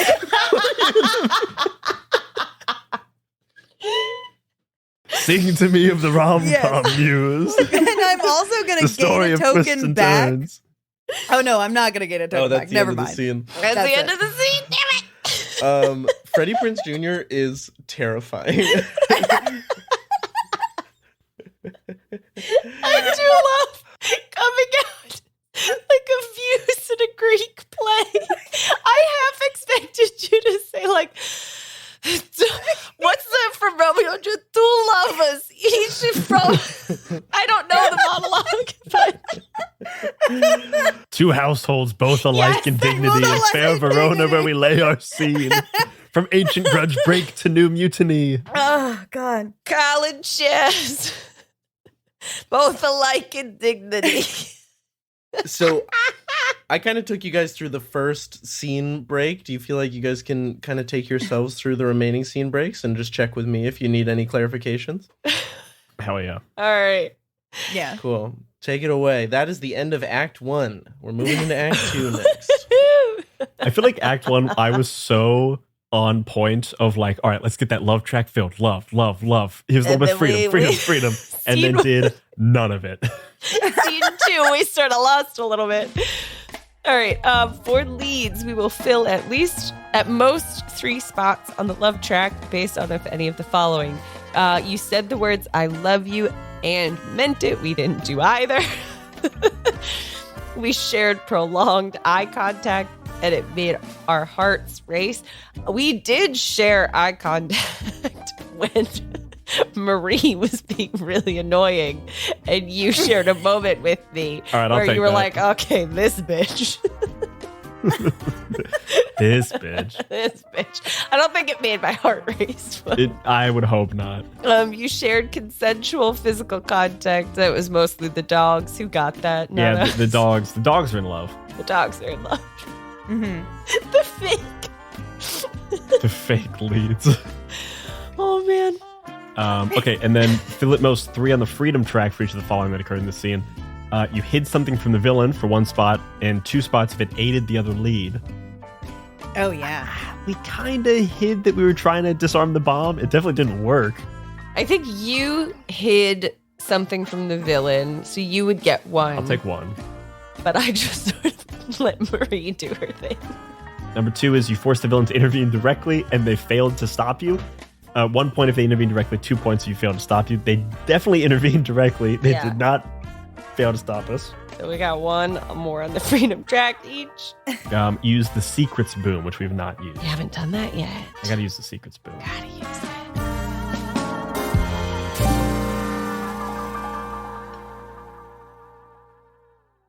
All right, villain. Okay, so on the entertainment track, I can fill at most 3 spots. Let's see. I said awe. I did not say awe. Just a note for you guys. Just a note. First scene, lots of awes. I've got notes. Second scene, you seem to be doing a lot of bits. And let me tell you, the audience did not care for it. I am the focus audience. My wife will be coming. You laughed at something a lead said or did. You identified an existing rom-com. I'm tempted to go for the existing rom-com for 101 Dalmatians. It's also the ending scene of When Harry Met Sally. Or not When Harry There Met you Sally. go. You've Got Mail. Brinkley! Oh, yeah. You've Brinkley! got mail. Oh, Once there again, you go. Yeah, we're going to rewrite this movie. I thought I knew that movie, and both of the scenes we referenced, I'm like, I have no memory of that. Oh, I do just a quick callback in case anyone out there is like, Meg Ryan and Tom Hanks are never in an elevator together. That's true, but Tom Hanks is in an elevator when he's with his current fiance, and that's when he realizes he's not in love with her, and they break and up. he writes her an email about it. Yeah, He does. He writes an email. Yeah, The mail. That's the mail that she gets. Okay. Who's So got my mail? the evil track, I don't think I got anything. I should really start learning things about love. But I don't think I got anything for this one, for evil track.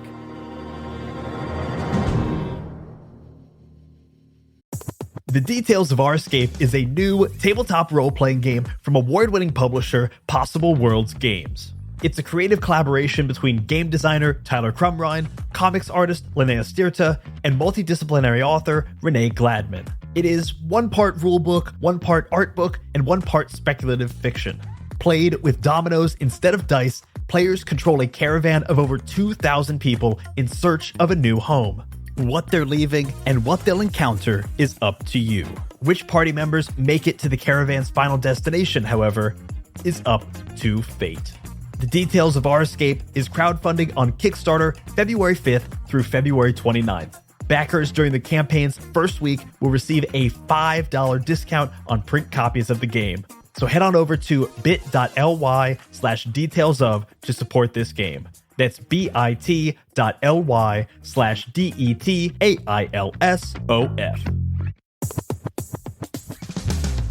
Knave of Cups is an online shop dedicated to supporting inclusion and creativity in the tabletop role-playing community.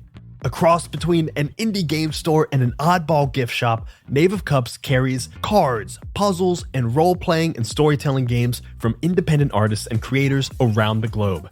There, you'll find games we've played on My First Dungeon like Anamnesis by Samantha Lee and Project Echo by Elliot Davis, as well as even more from Talk of the Table guests like Jay Stroutman and Cassie Mothwin. Knave of Cups is exactly the kind of business we love to spotlight because they are doing so much to uplift indie creators that we love.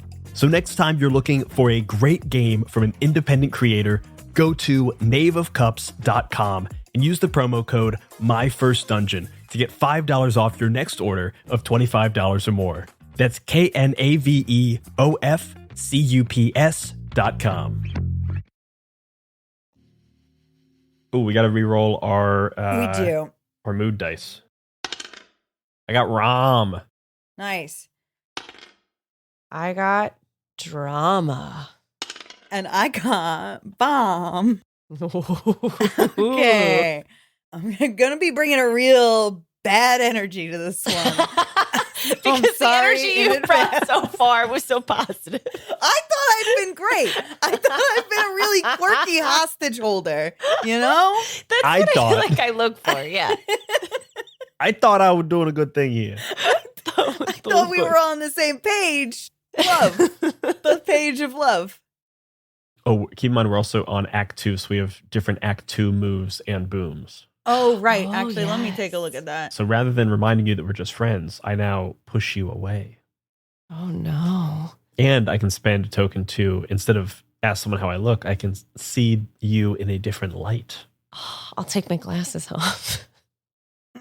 Take my hair out of a ponytail. Oh my God, you were hot the whole time? You realize I actually have the exact same severe bob as Marie. you seem to have the same severe bob that you've had up in a ponytail. It's just been in pigtails this whole time. Yes, because you really put a severe French bob in pigtails. Also, I have to say that you saying she had a severe haircut and choosing to make her French, in my head, she is the sister from Fleabag. Yes. That is exactly what I was She is Claire. I look like a pencil. No, you look French. That was really good, actually. Fleabag season 2, perfect season of television. Just got to put it out there. If you haven't seen it, go watch it. Also, Andrew Scott can absolutely get it. Yeah. Oh, anytime. Mhm. Anytime. Also, side note, he says the sexiest line in all of film and television. Brian, we don't have time. No spoilers. What is it? It's Phoebe Waller-Bridge. It keeps like kind of flirting with him, and he's a priest. There's just want to hear you say it. Did you great, get close like, to the mic when you say it? Yeah. I mean, he's got that great Irish growl that I can't do. But she's like flirting with him, and she's like, "Oh, what's the matter, father?" And he says, "Fuck you calling me father. Like it doesn't turn you on just to say it." Yeah. And I was like, I remember we both watched it. We both stopped, turned to each other, and went, "Jesus." If somebody said that to me and didn't have sex with me after, I would call the cops. They would be in the wrong.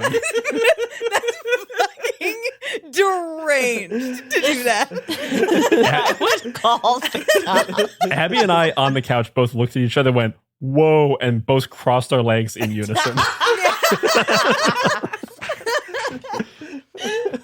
Fuck you calling me father like it doesn't turn you on just to say it. Fuck. Okay. Whew. Now that we're all in the mood. Yeah.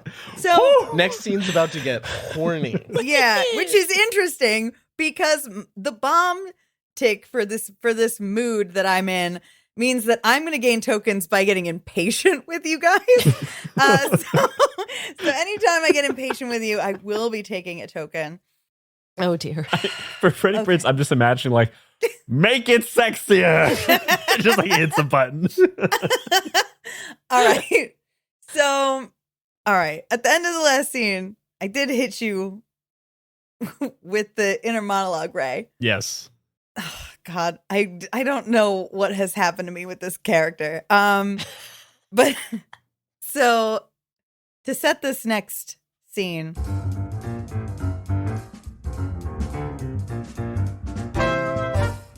Freddie Prinze Jr. takes the leashes out of your hands and throws them back in the prop box. And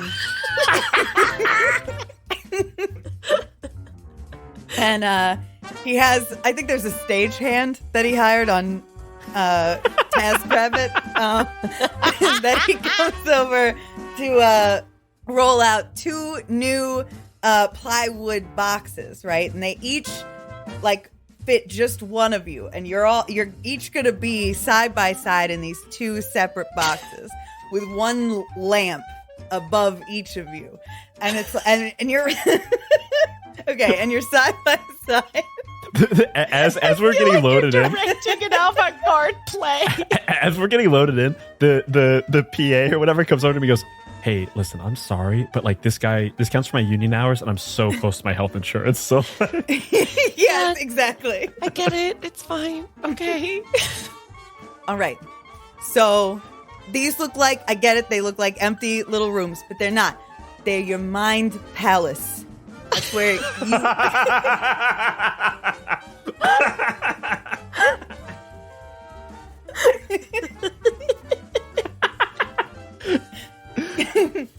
is Freddie Prinze Jr. a genius director? Is this actually going to be awesome? Got it. Totally.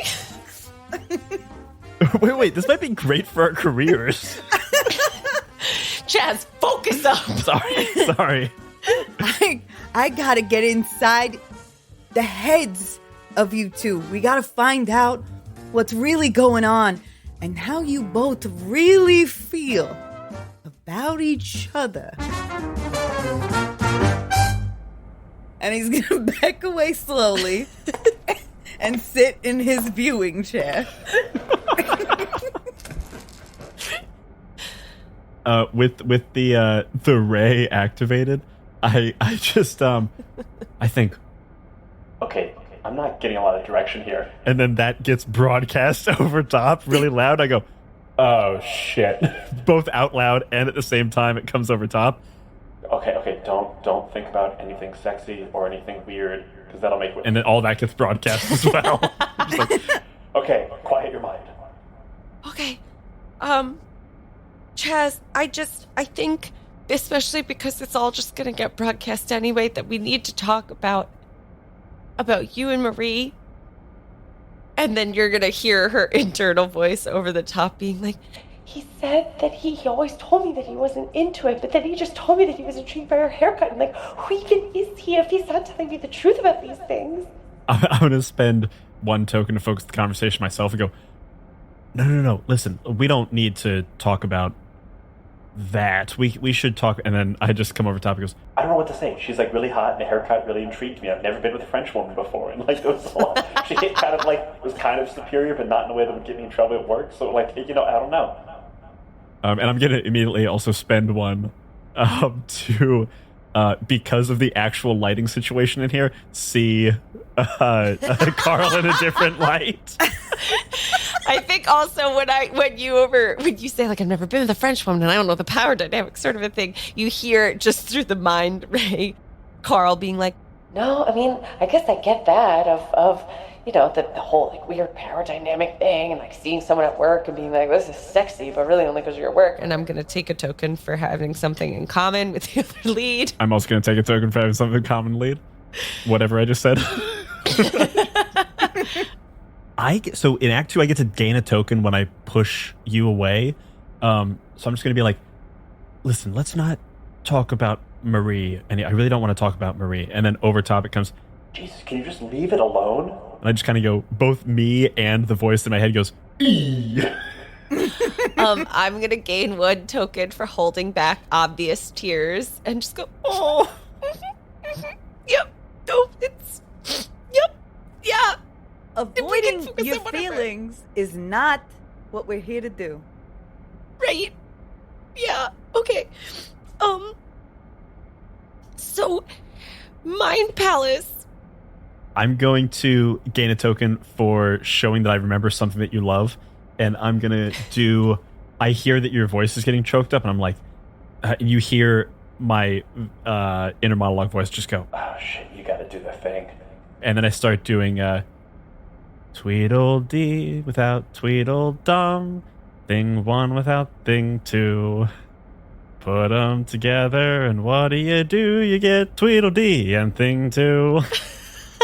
And I remember something you love, and it's that dumb fucking song I sang one time that you asked me to sing all the time. And I'm gonna gain 2 tokens, one for sharing a smile, laugh, or moment of calm with the other lead, and then I'm also gonna take another one for letting my gaze linger on you for a moment too long as you do the stupid dance that goes with the stupid song. I'm also gonna take one for sharing a smile and laugh, and like it finishes up and we kind of like both laugh.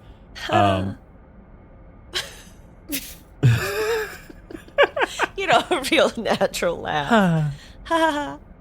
Ooh, I'm gonna spend 3 tokens to do the secrets boom. To speak out of earshot from the villain. The villain should plug their ears and yell la la la la la for 20 seconds. La la la la la la la la la la la la la la la la la la la la. I'll loop that.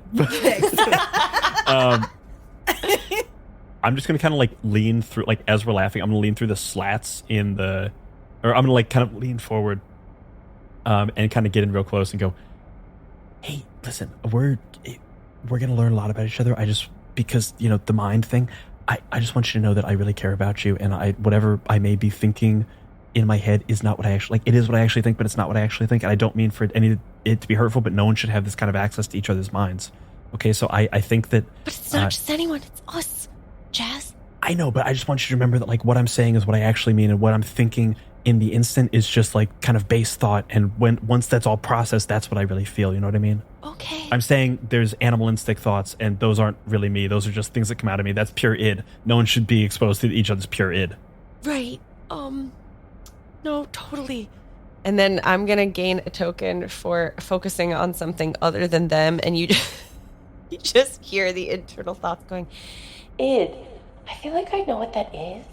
But also, was it ID? Or like, I don't really remember. I feel like it's something about Freud. But then was that the Freudian slip?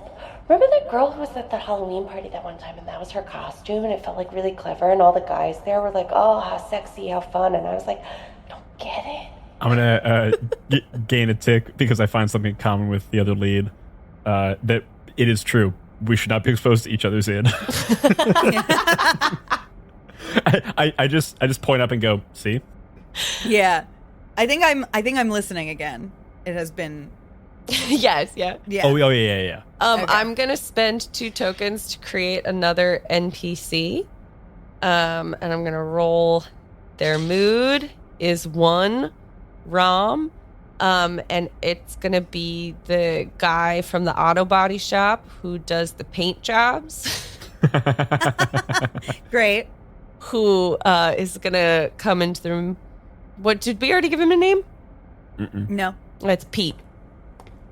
Hey, so I know you told me to not come down. What's happening over here? Who's this individual? And he's gonna make eyes at Chaz. Chaz just goes, Oh, a potential ally. and then that gets broadcast. and then Chaz out loud goes, God damn it. Oh, look at you look like you work out. Maybe look at those biceps. And then I'm gonna take a token as Carl for holding back tears at this beefy man who has come down here and is immediately getting more attention than I am from Chaz. It's probably because I don't understand what it is. So the Rob NPC, you can give them a token to remind the leads how hard it is to find love with an anecdote of your own failed love life. So what's his name again? Pete. I'll give Pete a token, and Pete just like kind of comes up real quick. Oh, is this the whole? Wait, what was the voice we did? It was similar to Freddie Prinze. Hey, is this like one of the things to get is this like a whole thing to get Camilla back? Is this like a rom-com type thing? Yeah, I think it is. Listen. I had a thing with Camilla way back when, and she does. Elliot's eyes just got huge. And she does demand a lot in a lot of weird ways, good ways, bad ways. You got to be consistent, but also, peaks and valleys. And, it didn't work out for me. It was just too much. Sometimes you just need consistency. Right. I think I'm not hearing this. Carl's going to walk over to Chaz and just sort of like put her arm around him, and she's going to try to make prolonged eye contact with you. Just like forcing intimacy. Just sort of connecting me like, I know this guy's like kind of weird. You hear it just because she's realizing she's trying to like communicate with ESP, but sort of forgetting that it's just being projected to the entire room. Just be like, This guy's pretty weird, and I feel like it's a problem that he's really on board with all of this, but he's right. I mean, kind of have to it takes a lot of work for any relationship, romantic, not romantic. I'm going to gain a tick for pushing you away, and I physically put you back in your box and go, No, we have to keep playing. you physically put me in the box. I physically put you back in your box. You came into my box. I'm just like, no, sorry, it's a one-person pine box. Nobody puts Carl in a box. Pete, hey, can I talk to you for a minute, Pete? It's just, Yeah, what's up? sorry. Actors, Yeah. take a minute. Pete, I know you want to be involved in everything, but this is art that we're making, and you're off-putting energy. It came in here and it started to really mess with the dynamic of my lovers. What do you mean off-putting energy? I think I got a very calming presence, you know? It's just that you're bringing up Camilla here in the studio. First of all, Camilla's not in the show. Camilla's the audience. Second of all... Oh, you better not tell Camilla that, because she's going to want to be in the show. Second of all, since when are we freely talking about you and my wife? I thought we agreed that functionally never happened because I'm the only one who gave her a ring. Remember? I'm going to spend 1 token to remind the other lead about how much time is left on the timer. Chaz, it feels like they're maybe having a moment, but we've got like less than 2 minutes. I'm gonna focus the conversation on myself and be like, hang on. I kind of want to hear this. This is getting interesting. We can maybe use this information.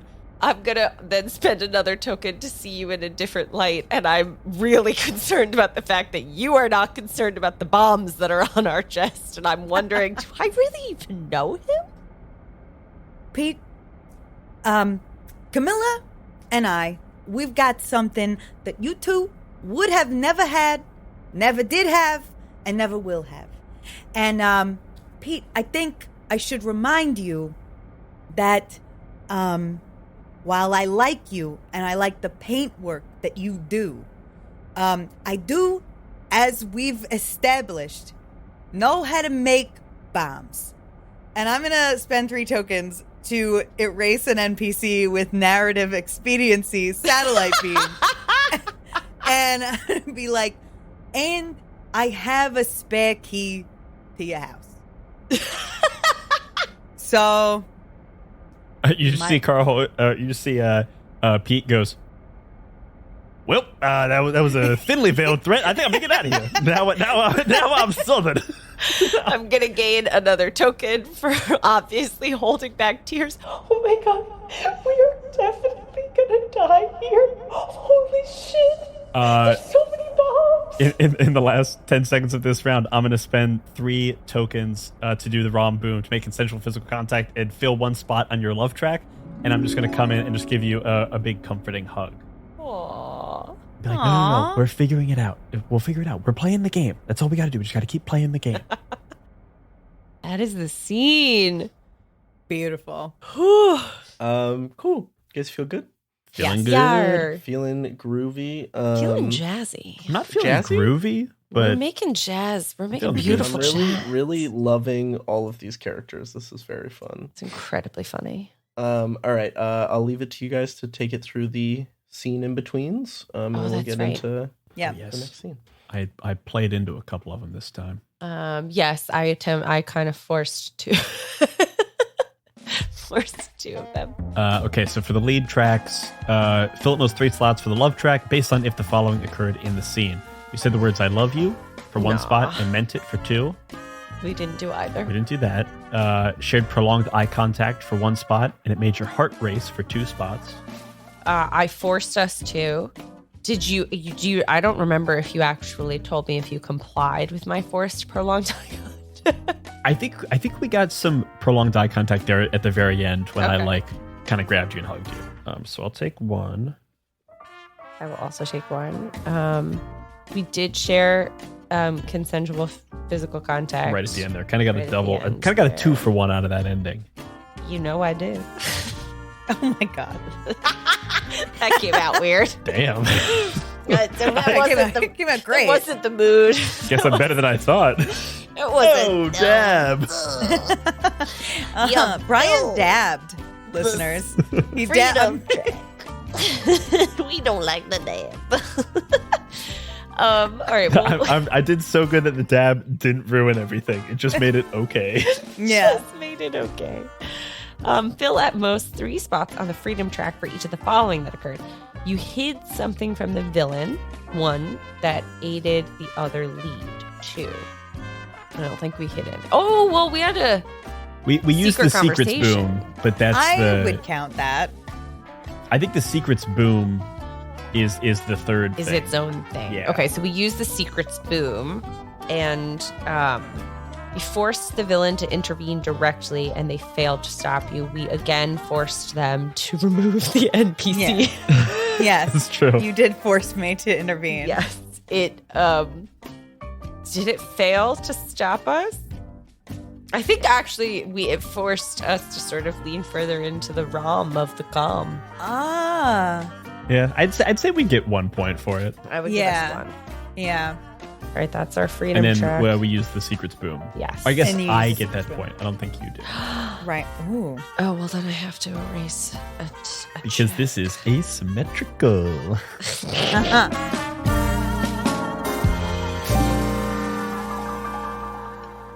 Okay, so for my villain track, for my entertainment track first, I did say a genuine awe at something. I don't even remember what it was, but I remembered that I did it. I cannot, for the life of me, think of a rom-com that we copied with this avant-garde bullshit. There's definitely a French movie or Italian. No, it's French. No, it's Swedish. That's what it is. There's some Swedish film somewhere that we copied. And I do know that I went 2 or more minutes without interjecting. Yeah. Because you were doing good stuff. For the evil track, I don't know if this counts as like oversharing about my ex, but there's something, I think I'm going to take one for. Oh, for sure. Oversharing, maybe, because of the scene with Pete. Yes. And we now know that, Pete, my ex has a history with the body work guy upstairs. I was working her body. Canonically, not good at painting. So It's wild that you're keeping this guy on despite him having stooped your wife. Keep your and enemies also- closer, you know what I mean? Freddie's got big plans for Pete. Pete's time's coming. Pete's also going to be playing a game real soon. And I think that's it. I think I'm only taking the one for the evil track. Love it. Okay. All right.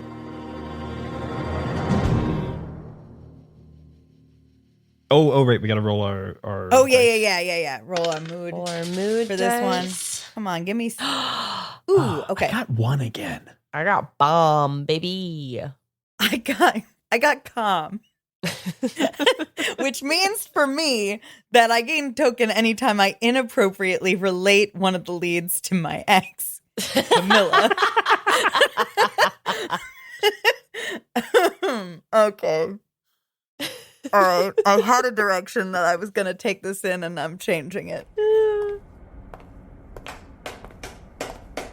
All right. Great work with the mind palaces. Your thoughts are your own.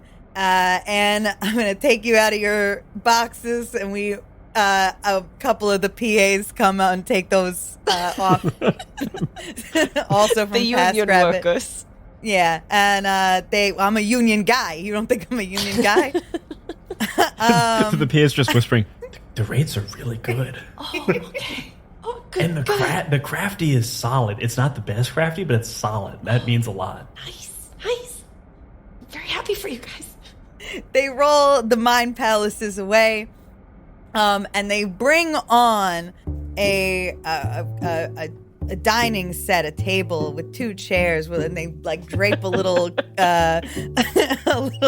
curtain over it, and there's a little vase with a single flower and 1 lit candle, and there's he comes out and he pulls out the 2 chairs and motions for you each to sit down.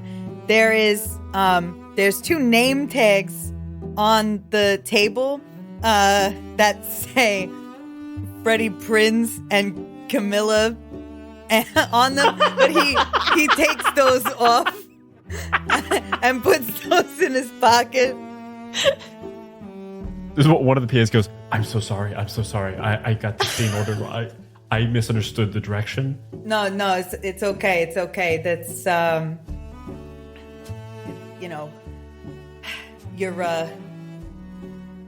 you're allowed to make mistakes. You're only human. Don't overthink it too much. Also, Thank you, sir. Thank you. There's meats and cheeses.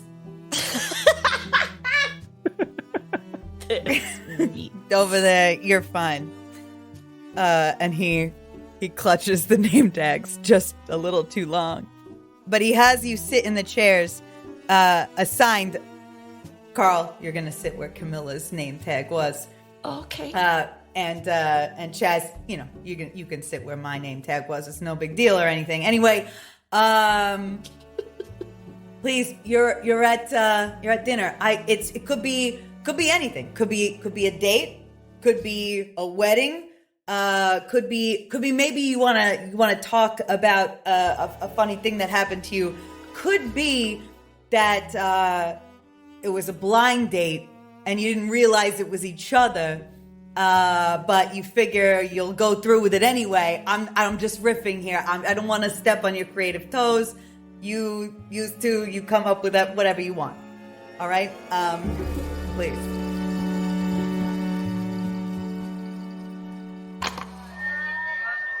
I like the blind date. Let's do the blind date idea. Oh, okay.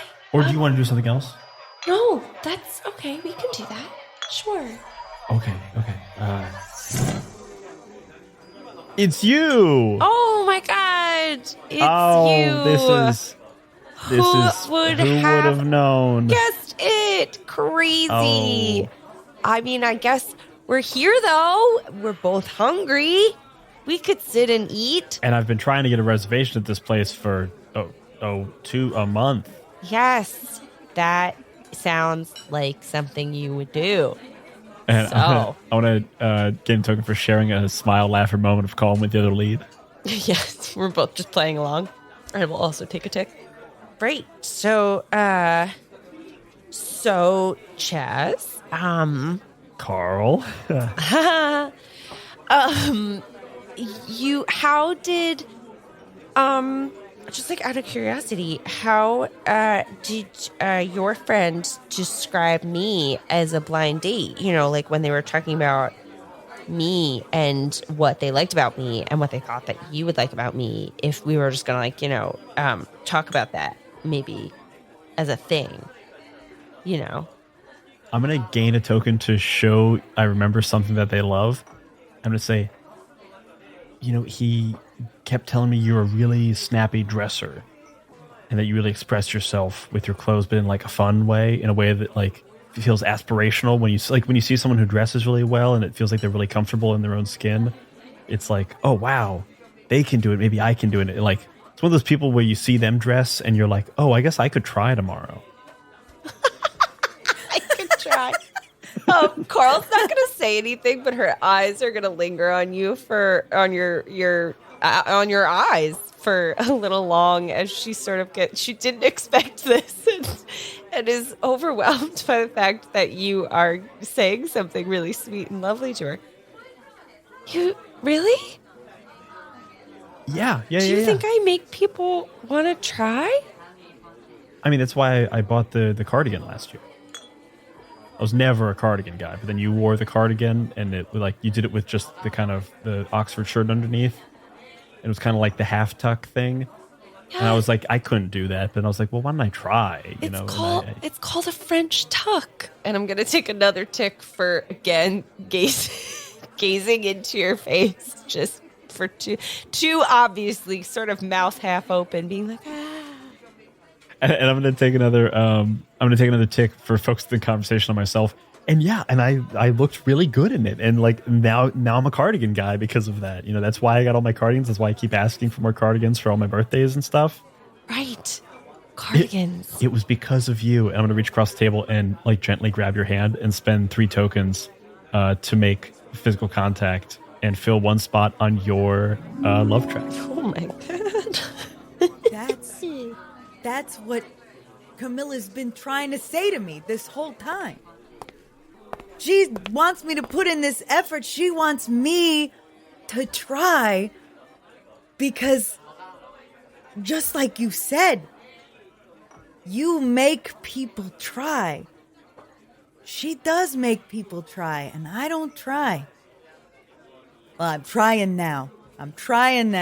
You are trying now. And I mean, it's like, let's be honest, a kind of super real fucked up overcorrection sort of a trying, but I do think that you're trying, and I'm going to gain a token to focus on something other than the other lead and really like turn my chair so that I'm facing Freddie Prinze. I just feel like it seems like you and Camilla have a real connection, and We that, do. you know, if you clearly want to put in the effort. Well, I'm putting in the effort. The effort's here. The effort's like all over the place. You know what I mean? Like there's effort coming out of my ears. I'm trying to be everything that she wants me to be, but like, okay. And Yeah. he like laser focus. He's pulling up his viewing chair, like right up to the table I've got now. my elbows on my knees, and I'm really like, looking, yeah. A PA comes in and starts making a third place setting. Yes. So for you, if I was gonna try to, you know, impress you and make you think that I loved you, you know, because I do. I love Camilla. Of course, yeah. And you're basically Camilla right now. Oh, do you think, am I a lot like Camilla? Well, everything you just said was like everything Camilla was saying to me. Bang, bang, boom. It was like point. So I'm just thinking like, okay, so what would you say? What would you say if you wanted me to try in a different way? You know, like, totally. Would you say that this is a good way to get her back? You know, I'm not gonna lie to you. I don't. But here's the thing is that I also just don't know if I'm your gal Friday for this, because I'm gonna level with you real quick right now. And I'm gonna gain a token for complaining about the other lead to the villain. I have been trying to get him to sort of see certain things about me and sort of, you know, be on the same page in that way. And it's just like, no matter, he's even saying that I make him want to change, but it's like, or like try or whatever. But then he's not picking up on the stuff that I do sometimes. And it gets really frustrating, you know? Yeah, it's like he's not even paying attention to you. It's like you're not even there. Exactly. That's what Camilla's been saying to me. Yeah. Oh my God. Carl, I don't know. I should have been. Are you on TaskRabbit? Because I use it a lot, and I feel like it's not really my profession. Doesn't really do TaskRabbit sort of stuff. Yeah, but you know, maybe I should look into branching out. But this is what I'm saying. It's like I try to do this, but sometimes if you're just not on the same wavelength, then you're just not on the same wavelength. Yeah, but you know what? The thing is that he's an idiot. Look, he loves you. I can see it. I know it, and I wrote the script. What? He loves you. No. As I hear that, so I'm gonna spend one token to see Carl in a different light. One of the PAs is literally changing the lighting so that I'm like lit perfectly. You just see a makeup brush come out of nowhere and put some highlighter on the one cheek that's facing you and like a little bit of blush where it's like, what? Yeah. The spotlight narrows. They throw an orange gel over it. Yeah. And then I'm going to actually spend 3 tokens to remember a special skill that you have that might help you escape and fill 1 spot on my freedom track.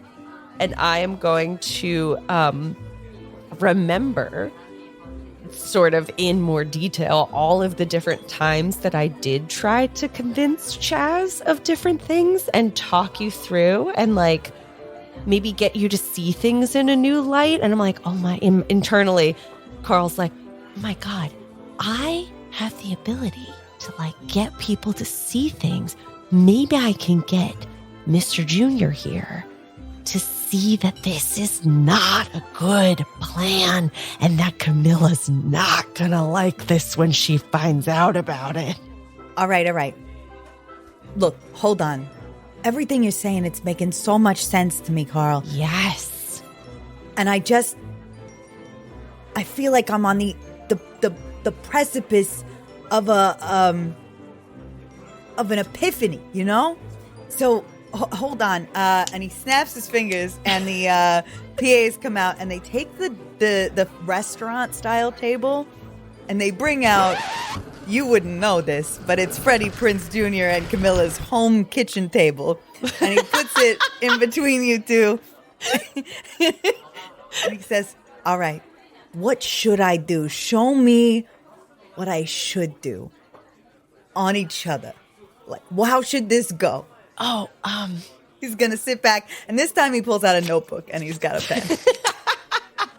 all right. Carl's going to turn back to Chaz, and I'm going to spend 1 token to rewrite one of the rules of your relationship. And I'm just going to do the sort of 2-finger point at my eyes, 2-finger point at your eyes, and go, Chaz, Yeah. I bring the coffee now. You see Chaz looks in your eyes, prolonged eye contact, and just underneath the score of the movie, you just hear the thump, the thump, the thump, the thump, the thump, the thump, the thump, the thump, the thump, the thump. As Chaz goes, I guess I could learn to bake. I'm going to gain a token for letting my gaze linger on you as you say bake, and my heart flutters. I'm like, oh my God, he's going to bake for me. Oh my God. And then I'm going to see a PA is coming by with a pitcher full of water, but doesn't realize that the scene's changed. And the PA trips and goes to spill water on you. And underneath the table, I'm going to physically push your chair away and gain a token for pushing you away. Scribbling fiercely. Yeah, I push you away so the water misses, and then my toe hooks underneath your chair and pulls you back in. Very Mr. and Mrs. Smith. Very Mr. and Mrs. Smith. The whole time, only eye contact. I bring the coffee now, and you bake, and we're going to try that out, and we're going to see how that goes. Okay, Chaz? Yeah. And I'm going to gain another token for folks in the conversation myself and go, listen, if you're going to bring the coffee, can I give you a different pamphlet than the one that's in your, because that pamphlet is actually from like 1992. It has a lot of erroneous assumptions about how to make coffee. If I give you a better pamphlet, you can use that and you can learn better. I'm going to gain 1 token for complaining about the lead to the villain and turn back to Freddie Prinze and be like, do you see, like, now is not the time for you to be saying something like that, okay? Right. But then I'm going to immediately spend 3 tokens to use the secrets to speak out of earshot for the villain real quick. It's supposed to be 20 seconds, but we're going to get 10. And be like, okay, this is the thing, is we got to really play along for this. I think that we could get Freddie Prinze Jr. to change his mind if we just sort of play along and you follow my lead on everything, okay? Okay. And I'm going to gain 1 more token for finding something in common with the other lead. I'm going to spend those last 3 tokens to make consensual physical contact to get you another point on your love track as we high five. That is the scene. Oh my God. Literally brilliant. Oh man. All right. We got some track questions. We got some tracks. All right. Love track. I power game this a little bit. 1 is you say the words I love you for 1 spot and meant it for 2 spots. Neither. Nope. We did, however, share prolonged eye contact for 1 spot, and it made our hearts race for 2 spots. Made your heart race. Oh, it made my heart race. My heart raced when you mentioned baking, but I don't know if we were doing prolonged eye contact. Oh, eye contact through the whole thing. Through the whole chair bit, too. We shared Shared consensual physical contact for 1. Yes. Ooh, my love track is looking good. And then for the freedom track, we hid something from the villain for 1 that aided the other lead. We did at the very end hid that the new sort of plan, and it's going to help both of us. Mm-hmm. Sure. Yeah. So we get 3 total for that, or we get 2 total. I'd say we probably get 2 if we combine it with the secrets boom. Cool. And then we forced the villain to intervene directly. I don't think we did. We didn't force it. The villain just kind of came in. To switch it to a kitchen table. You really forced my hand, I think.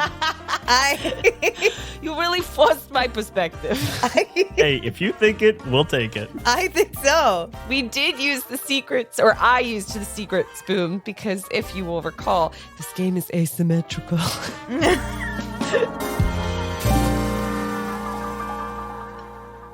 All right. So on my entertainment track, I did not identify an existing rom-com. I did actually gasp at Chaz being super suave at that little end scene that I didn't expect. And then in the evil track, for sure, I learned something new about love. I've learned a lot about love. I think I've learned that I need to hear Camilla. And then I think, and a lead asked about my ex. So I think that Carl actually engaged with me about Camilla directly.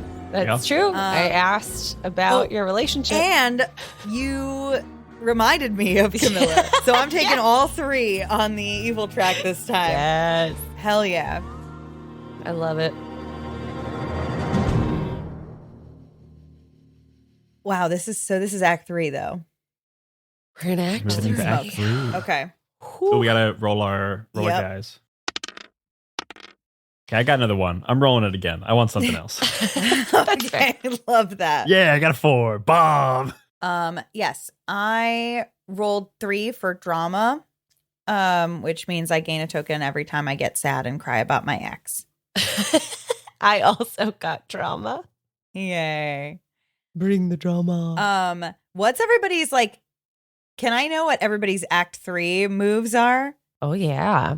My Act 3, I can gain a token if I flirt with the other lead, and I can spend a token to reveal I'm actually really hot.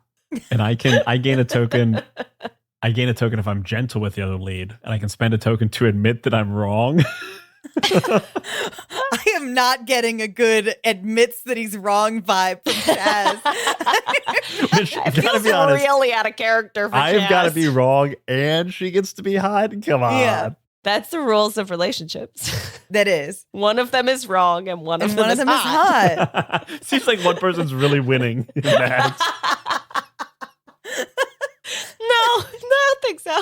Seems pretty balanced. It's just your chronically wrong, ugly You guys boyfriend. are on reverse paths. You start out hot and flirtatious, and she's sort of meek, and then you switch. This is my chronically wrong, ugly partner. We are in love. You were perfect for each other, can't you tell? It's so good. I'm hot and right. We're meant to be. Opposites attract, baby. Oh, God. Mine is that I get to giggle maniacally about something a lead I love said, that. and every time I do that, I gain a token. So that's my Act 3. Nice. And you have a spend. And I have a spend to change one of the lead's looks, so I could make you hot. I could be the one that. I mean, really, my PAs are gonna do all the work, but I can make it. Yeah, I can make it so. I can make it so. You're like that Picard guy.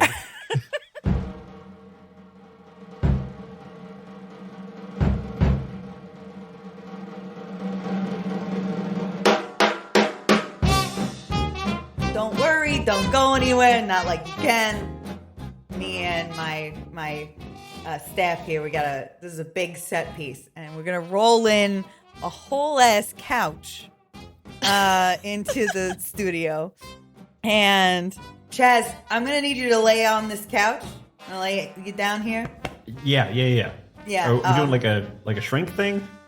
No. And that becomes clear as a bunch of the PAs come, they wrap you up in a robe, and they throw a bunch of tissues all around you, and they put a full waistband full of tissues next to you, and there's a hot 3 cups of old tea on a coffee table that gets brought in, put next to you. Also a picture of Meg Ryan right next to me.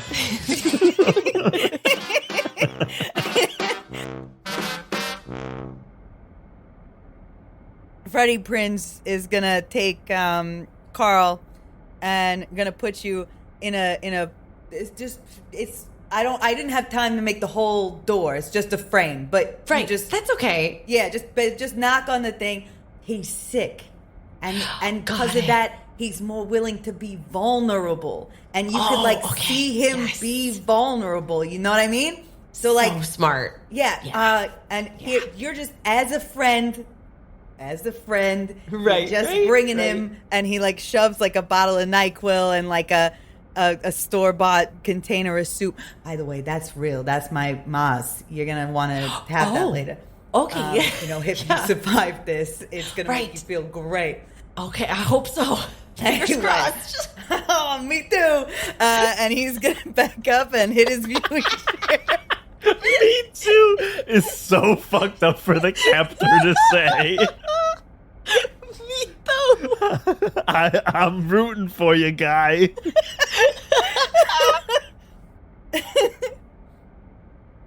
All right, here we go. Carl's gonna go over and knock on the door for him.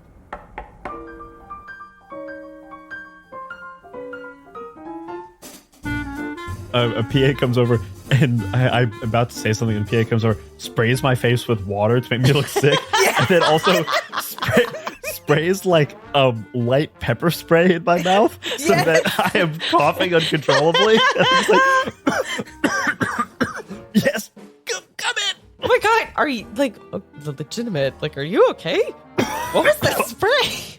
I'm sick. Yes, I'm sick. Yes. Okay, it's okay though, because I brought you soup. I'm gonna spend one token to focus the conversation myself. Give me the soup. There's something in my throat. I need the soup. They did a thing to my throat. Yes. Yeah. Okay, I'll give you. Yes.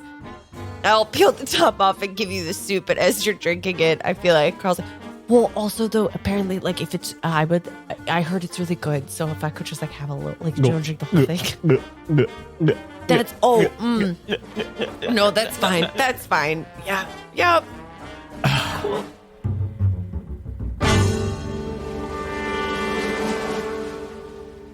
That's good soup. Did you make this soup? Yes, I made the soup. I know it's your favorite, and so as your friend, I made you your favorite soup. I'm gonna gain one token to ask the villain a question meant to hurt them. Oh. I'm gonna turn to the villain and go, where'd you get this soup? This is store bought. There's no way you made this soup. Because let me know, because I want to go to the store. There's no way I made that soup, because I could never be half the human that my ma is. Okay. Mrs. Prince is a delightful cook who makes the best soup that you will never taste, not unless you survive this rom-com. Okay? I'm gonna take another token to ask the villain another question meant to hurt them, and I'm gonna say this, but with a sincerity that I hope will cut. Is your mom proud of you? I'm gonna take a token because I am visibly holding back tears as I'm like, oh my god, we are absolutely gonna die. Holy, why would Chaz do this? Oh no. Also, no, Dylan, as you start to monologue, or Freddie, as you start to monologue, I'm gonna spend 3 tokens to put myself in harm's way to fill up a spot on the other lead's freedom track to do my bomb boom. And I'm just trying to get in close, and I'm glancing around at the various like PAs and looking for like escapes or like bomb defusal stuff. Okay. My ma was always proud of me. She was the most proud of me the day I married Camilla. Because Camilla is a real woman, you know? And I'm going to take a token for crying about my ex. And she was, she was like my ma in like all the best ways. And my ma would be proud of me to this day if we don't split up. Do you know whose job that is? It's your job. I'm going to take a token for saying how I feel. Oh, shit. I feel really bad about this. This is is not going according to plan. Chaz, I'm gonna take another token because I am really unhappy with you right now. Chaz, you need to pull it back. You need to not see the danger that we are in here. I'm gonna gain a tick to be gentle with you and kind of like just pull you in really close and go, listen, everything's gonna be okay. Don't, just calm down. Okay, we're doing great. You and me, we're right here. You and me. And just like lock eyes again. Oh, yes. Lock eyes. I'm going to let my gaze linger on you for too long. Straight in the eyeballs. The eyeballs, yes. The nipples of the face. The nipples of the face. So, and I'm going to turn to the villain again and ask them the question meant to hurt them. This is so mean.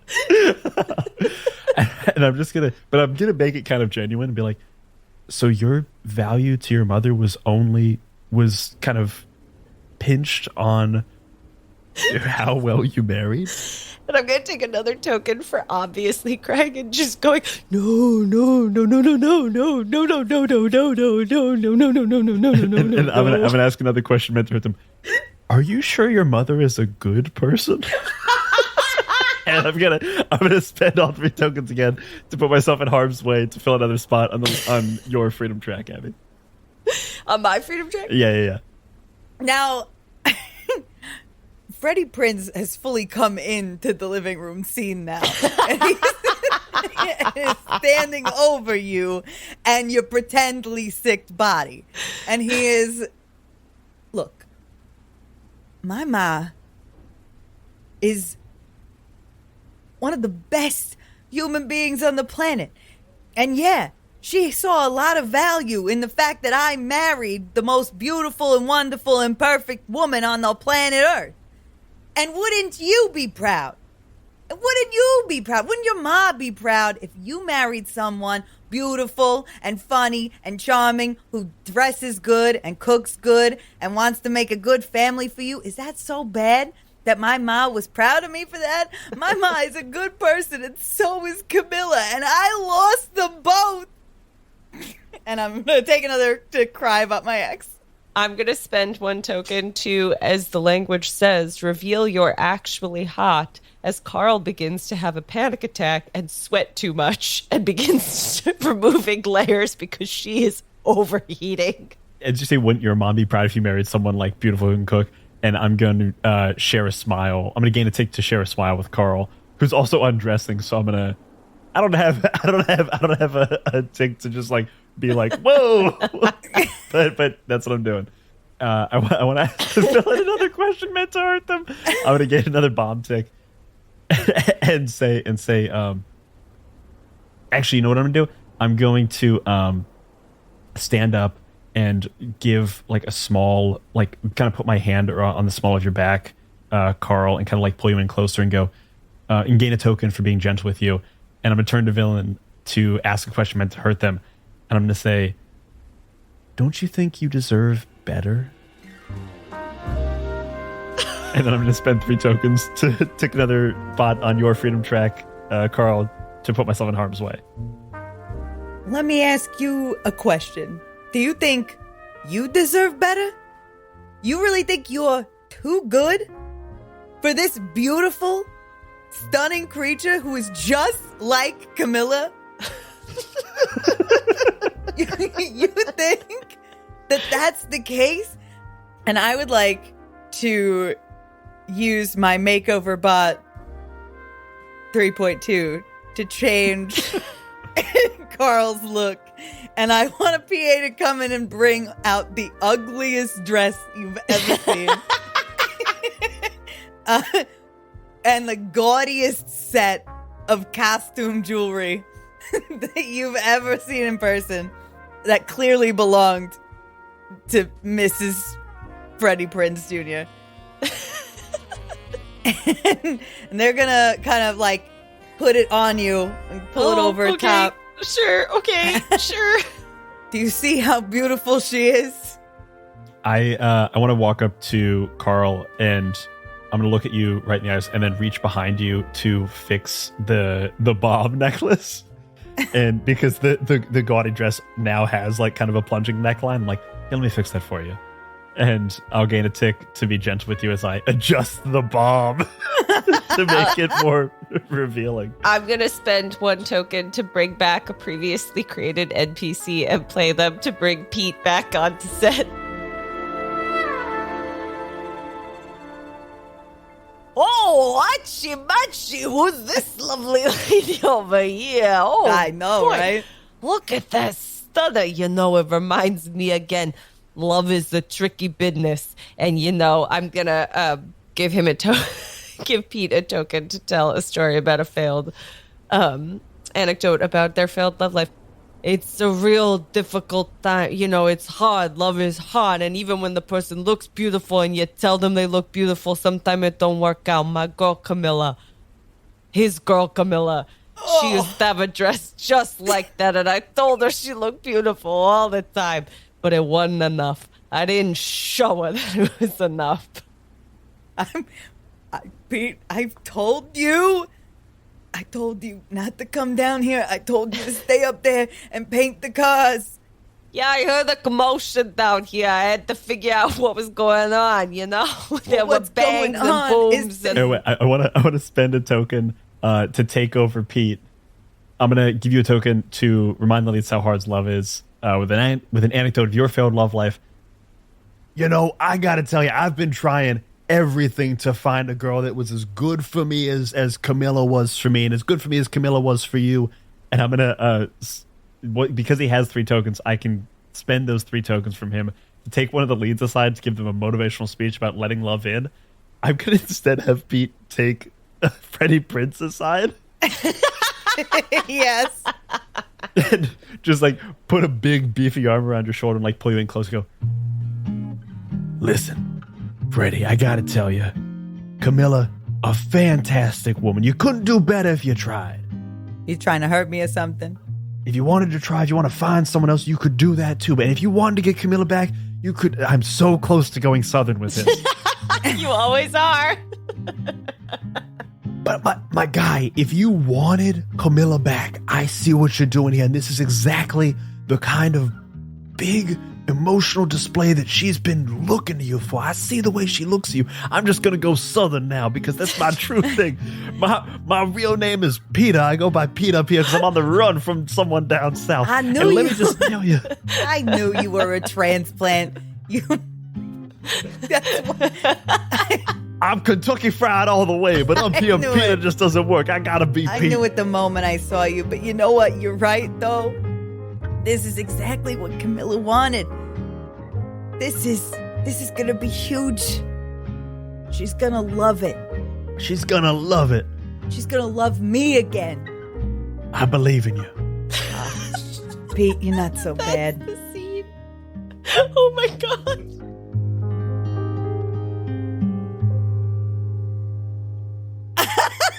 That's the scene? That's the scene. Damn, that one moved quick. That was high stakes. High stakes, high move. Oh my God. So funny. We got some track cues to answer. We do. For the leads, fill in those 3 spots on the love track based on the following occurred in the scene. You said the words, I love you, and meant it. We did neither of those. Still haven't yet. Saving it for the right moment. We did share prolonged eye contact. Yes. I didn't specifically say it made my heart flutter, so I'll just take one. I will chime in to say this is your last chance to fill tracks, so abuse the hell out of them. Mm-hmm. Oh, my tracks look good. My tracks are exceeding expectations. They're exceeding, they're excelling, they're exotic. They're full of X's. We shared consensual physical contact. Yeah. Check. On our freedom tracks, we hid something from the villain that aided the other lead. I don't really think we did that this time around. No, not really. You forced the villain to intervene directly and they failed to stop you. Would you say that we're forced? Well, yes, by bringing the NPC Pete back into the mix, we forced I think you did. Freddie Prinze Jr. to have to address Pete. Also, Brian went right for the. That's right true. for I the did throat come multiple right times. at him. Yeah. Oh, my God. you asked so many hurtful questions.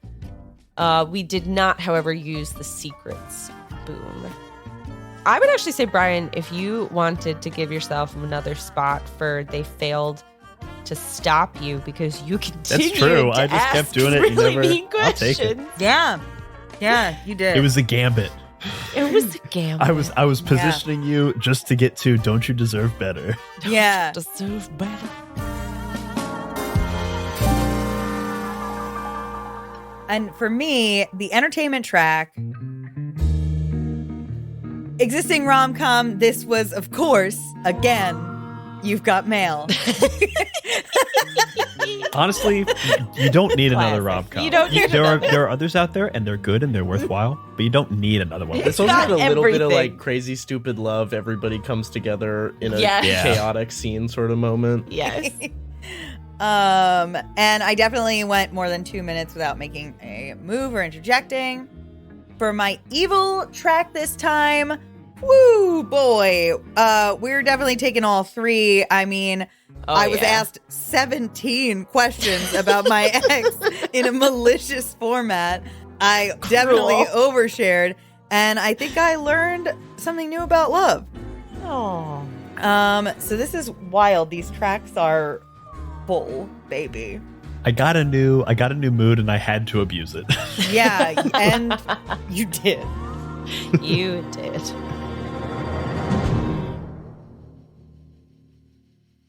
Rules facilitator Elliot back here to say we're headed into our final scene. Let's do a quick check-in of everybody's tracks. Yes. Both my freedom track and my love track are filled. My entertainment track is filled completely, and my villain track is, or my evil track is one shy. Dun, dun. I wasn't counting as I was putting them in, and so both my love and freedom tracks have exceeded the number that you are technically allowed to check off in them. Yeah, my love track is exceeded. They are chock-a-block full of checks. Incredible. I have every move available to me. So make sure you take a look at your story ending moves as we near that 5-minute mark. If you have the right amount of tokens, and if you ask the table and they're good with you using them, you can bring the story to a close once we've reached 5 minutes. Dylan, you do have the chance to fill that track throughout play. I think there are a couple moves you have that tick the evil track. Yes. If you can line your mood up. I think we're going to, for this last scene, let's introduce that rule of roll your dice 3 times and pick your mood based on those 3 rolls. From those 3 love rolls it. That's for so your final fun. I'm going to scene. do that. All right. What, a 3, a 3, and a 2. So that's calm or dram. I'm gonna take calm because I haven't done comedy yet. I got rom or drama, and I am gonna go with rom. I think that is where I want to be right now. I think I also want to go with Rom. Yeah, the drama special move was leaving the scene rather than say how you feel, and I want to stay in the scene. Yeah, please. I was going to say, I also realized I haven't done, Rom is the only one I haven't done yet. Ah, there you go. So Calm was the there only one we I hadn't go. done. I thought I was going to pick Calm, and then when I was reading the actual moves I get to make with Rom, I was like, oh, you haven't done that yet. This feels like the move. Freddie Prinze, do you have, I'm sorry, Freddie Prinze Jr., Freddie Prinze is your father. Do you have a scene ready? My father My father. was Freddie Prinze. And a fiend. Such a delayed horror.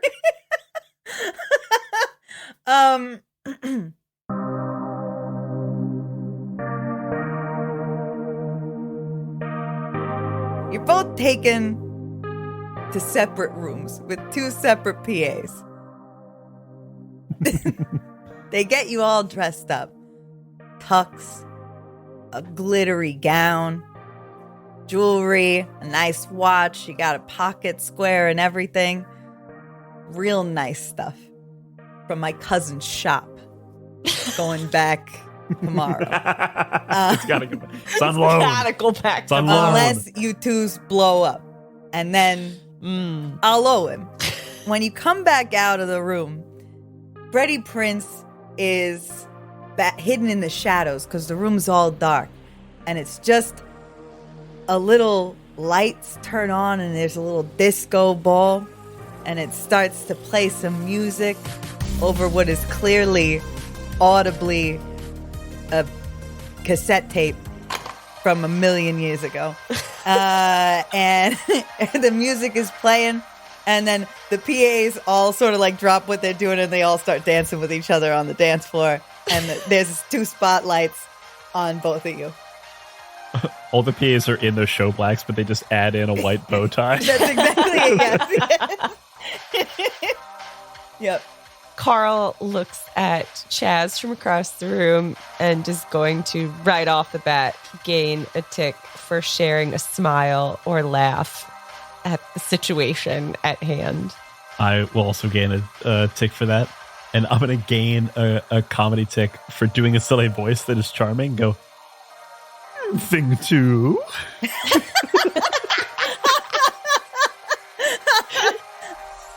Tweedledee. And I want to gain another tick for being gentle with them. And then spend all 3 of them immediately to embarrass myself because I'm a really bad dancer. And I get to gain 1 spot on my love track. I am going to gain 1 token for flirting with you, and I'm gonna giggle in that sort of like like cute, sexy way that doesn't sound anything like what I just did. And I'm gonna take you and be like, "Here, I'll show you the moves," and just start trying to teach you how to dance. I want to gain 2 tokens, 1 for sharing a smile and a laugh with the other lead, and also finding something in common with the other lead, which is the dance steps.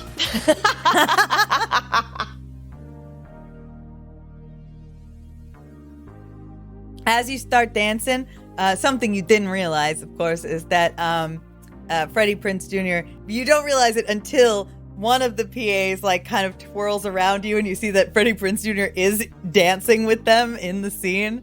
And like turns towards you and like just leans ahead like as he's dipped and is just like, and like leans in on you and it's just like, that's great stuff. Keep it up. And then like keeps spinning around. I just point up, like, remarking on the music and go, this sounds like that Legally Distinct pop song that we both love from the 90s. Oh, yeah, it does. It's the one that they've always play in that coffee shop that we go to, where it's just they use all of the like free track music that you can put in the background of stuff because there's a lot of TikTokers who like to film there. Yeah, I love that stuff. Yeah. And we both gain a tick for finding something in common with the other lead. And then I am going to gain a tick for telling or showing you something that you don't know about me. Chaz, you know, I don't know if you know this about me, but I actually was a professional dancer all through college. And I'm gonna twirl and do like an insane routine around you on the dance floor that is what type of dance do I want it to be? I'm all of a sudden just gonna start doing like salsa. No, I'm gonna start doing flamenco dancing. It doesn't line up with the music at all, but it's really sexy and fun and sharp, and I'm very good at it. I'm gonna spend 1, or I'm gonna gain a tick to find something in common with the other lead, and they go, I didn't know you knew how to flamenco. And I revealed that while I cannot do any kind of modern dance, I am actually also very good at flamenco. We're just dancing around each other. And the spotlights are having a hard time following us. We keep doing that thing. I don't think this is tango, but we do it anyway. Where like we're kicking our legs between the other person's legs. Yeah. In the move that they teach every actor because it looks sexy, but it's like a really basic tango move. Yes. Yeah. We form, me and the PAs, we all form a half circle around you. And you can, every time you spin and see Freddie Prinze Jr., he's just nodding with deep approval. is one of the PAs that like doesn't quite know the vibe because like it's like 90s pop music and then flamenco and he's just going like, yeah. I'm gonna take a tick to say how I feel, which is I'm gonna sort of take your arms in mine as we're dancing and say, you know, Chaz, I have to be honest with you. I've always sort of had a crush on you, and it's been something that I've been holding back for a really long time. And when we first started this experience, just a mere 75 minutes ago, I thought maybe this is our chance. This is our opportunity to really fall in love and be with each other forever. And then it just got super weird, and I learned some other stuff about you that made me feel kind of odd about this whole entire situation. But in these last 8.5 minutes, which I'm going to spend a token to remind you how much time is left on the timer, I just feel like honesty is the right way to go. And I have to tell you how it is that I feel. And I don't know how you feel. And that makes me feel differently about maybe how I feel. And I'm going to get another token back for describing how I feel 17 times. I'm going to gain a token to share a laugh or a moment of calm with another lead. So we both just kind of like sit in that moment for a second. I'm going to gain another token for being gentle with you as I kind of just like run my hand along your arm as we're like holding each other in this locked embrace. And then I want to spend a token to do my Act 3 boom to admit that I was wrong. And I'm going to say, listen, I think love is all about sustained commitment. And it's about doing the good thing every single day and deciding to do it every single day. And I think there's a great romance to that. But maybe sometimes you need a big gesture too. Do you mean it? And I lift you up and toss you into the air in an epic dance move a la, what is that from? We do the dirty dancing routine. Dirty dancing. We just do the full routine from Dirty Dancing. We do the full routine for Dirty Dancing in this massive pickup move, and we stare into each other's eyes, and my heart goes thump, thump, thump, thump, thump, thump, thump, thump, thump, thump, thump, thump, thump, thump. Wow. That was great. Truly great. No notes. Jazz, I had no idea. Also, I think it's working. I think Freddie Prinze Jr. really believes in our love. I'm going to find something in common with the other lead and gain a take and go, yeah, keep doing this. Definitely for no other reason. I'm going to gain another token to tell or show you something that you don't know about me. And I'm going to say, you know, another thing that I don't think that you ever knew about me is that one time, also in college, I took a bomb making class. And I've been sort of studying the bomb that's on your chest. And maybe it looked like I was ogling your bod, but really I was studying it. And I think I might know how we could deactivate them. I'm gonna take a token for folks in the conversation on myself and go, why didn't you tell me anything about yourself? These are two big things. We could have been doing bomb stuff together and flamenco dancing together this whole time. Wait, are you interested in bomb stuff too? I also get another token for sharing something common with the lead. Yeah, I love bomb defusal. Take a token for finding something in common with the other lead. And then I'm also going to take another one for letting my gaze linger on them for a moment too long. And this time I am definitely ogling the bod.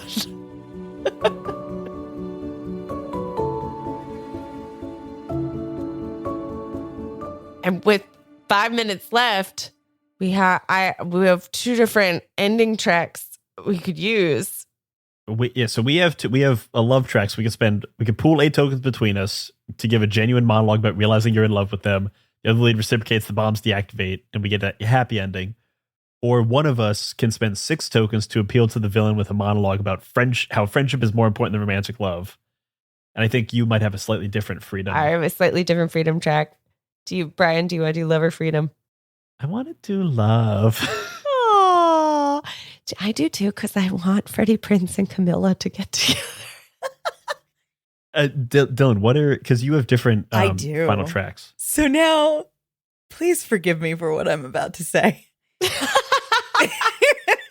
Because on the entertainment track, which I have, I get to bring back your ex. And I was thinking about doing a like marionette show with your dead ex in the corner, bringing her back to try to steal you away.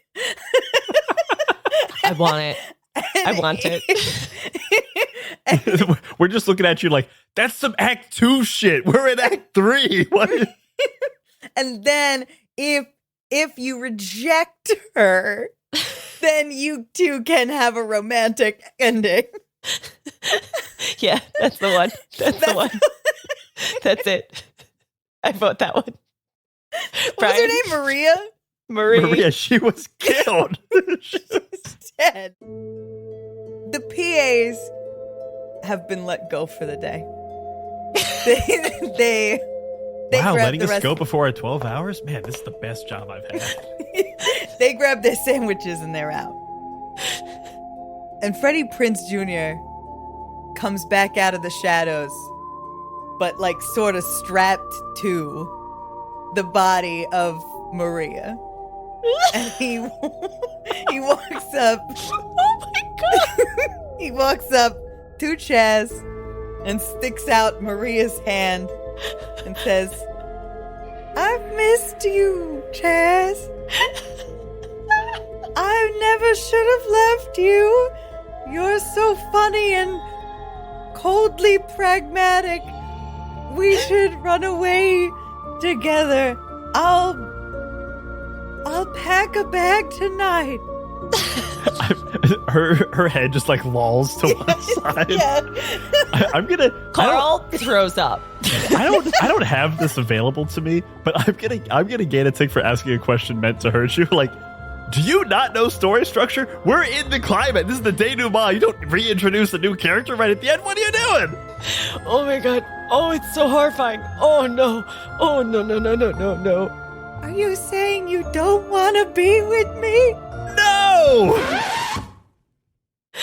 We're in the middle of something. We're doing a dance routine and you're dead. Chaz, please make it stop. Chaz, please. Freddie Prinze puts Maria's hands over her dead eyes and makes a and then runs off with her and chucks the body into a dumpster real quick and then comes back and sits expectantly and goes, you may continue. Oh my God. Oh, Chaz. Oh my God. Oh, I'm gonna I've never been more upset in my entire life. This is worse than the time I thought the squirrel was gonna die. Oh my God, it's so much worse. I'm gonna gain a tick for finding something in common with you, and then I'm gonna gain another tick for being gentle with you as I pull you into a very warm embrace and go, listen. And I put our two bombs together as I pull you close and go, this was what we had to do all along. They deactivate when they're together. And I pull you in for a warm embrace, and we hear the bombs go click, click. And they both deactivate. They look like little hearts, and the hearts go from red to nothing, and then fall to the ground. Yeah, that's what happens. Oh my God, Chaz, we have to leave. We have to find the police. We grab hands and begin running out of this insane Saw / movie set, and turn around to Freddie Prinze Jr. and go, hey, I think if you want Camilla, I think this will probably get her back. I think we had a great 3-act structure. I think this is going to be really good. Honestly, you should admit this to some festivals. I was kind of thinking about it. You should do it. Honestly, there's some avant-garde shit. I think Tribeca will love this. Tribeca. Thanks to the both of you. I mean, you kind of need a name attached, otherwise they're not going to get it. But maybe if you get a weird Chaz, executive producer. I am so serious right now. We need to leave. All right, thing 2, let's go. Aww, Tweedledee.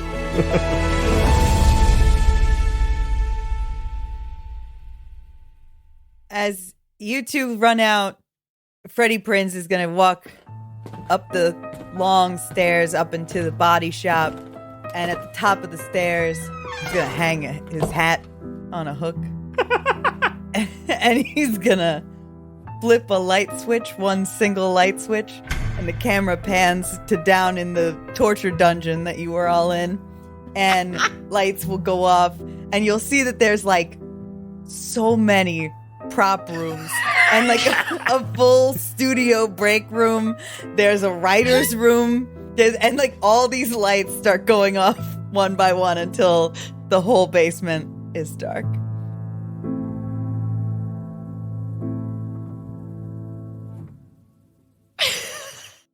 So haunting. The writers are down there and they're like, it's all improvised. What do you need us for? Oh, and that is all for My First Dungeon Presents Rom Com Drama Bomb. Happy Valentine's Day, everybody. Go back, Rom Com Drama Bomb on Kickstarter now. Please kick it. Please kick that starter. Please kick it. Please kick that. Please. Kick that start right Please go down the kick stairs into the horror studio. Thank you so much, Brian, Abby, Dylan. Incredible, incredible work. Dylan, as our guest, do you want to let people know where they can find you? Yes, I totally want to let people know where to find me. I am Dylan, or Super Dylan is where you can find me everywhere on the internet. I am the host of the One Shot podcast on all of your podcast platforms, where we play a new RPG with a new table of heroes every single month. You can also see/hear me as a principal character, Ig, on the Atomless, which is a Starfinder improvised audio drama. And you can hear me on 2 arcs of Unprepared Casters, Arc 11 Off the Rails as Adelit, and currently probably airing, is And Back Again, a Wander Home arc. Woohoo! Yes, and we will link all that in the show notes, right below that Kickstarter link, which you should have already clicked, right? Click it. If not, click it again. Click it again. Go Do it click again. on your pledge. Bunch Back of twice. Go to your pledge. Open all the tabs. And remember, if you're having fun, you're already doing it right. Bye-bye, everybody. Bye-bye. Happy Valentine's Day. When we met, I didn't know just how far this would go. I took you home when you were broke. Now it feels like my heart's gonna explode. When we met, I couldn't see just how big this could be. We went inside and made some tea, and that's what started everything.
Stop. It's all over. If you're hearing this, that means you listened to every last second of this episode. If you're not caught up yet, that's great, because then there's plenty more to listen to. But if you are caught up and you simply can't wait for the next episode, then you should head on over to patreon.com/myfirstdungeonpod and become a member of the Dice Pool. For just a few bucks a month, you'll get cast talkbacks, original games, and a full-length bonus actual play each and every month. As of the end of 2023, there is already over 20 hours of bonus audio, plus a whole bunch of other goodies to enjoy. So head on over to patreon.com/myfirstdungeonpod and jump into the Dice Pool. We'll see you there.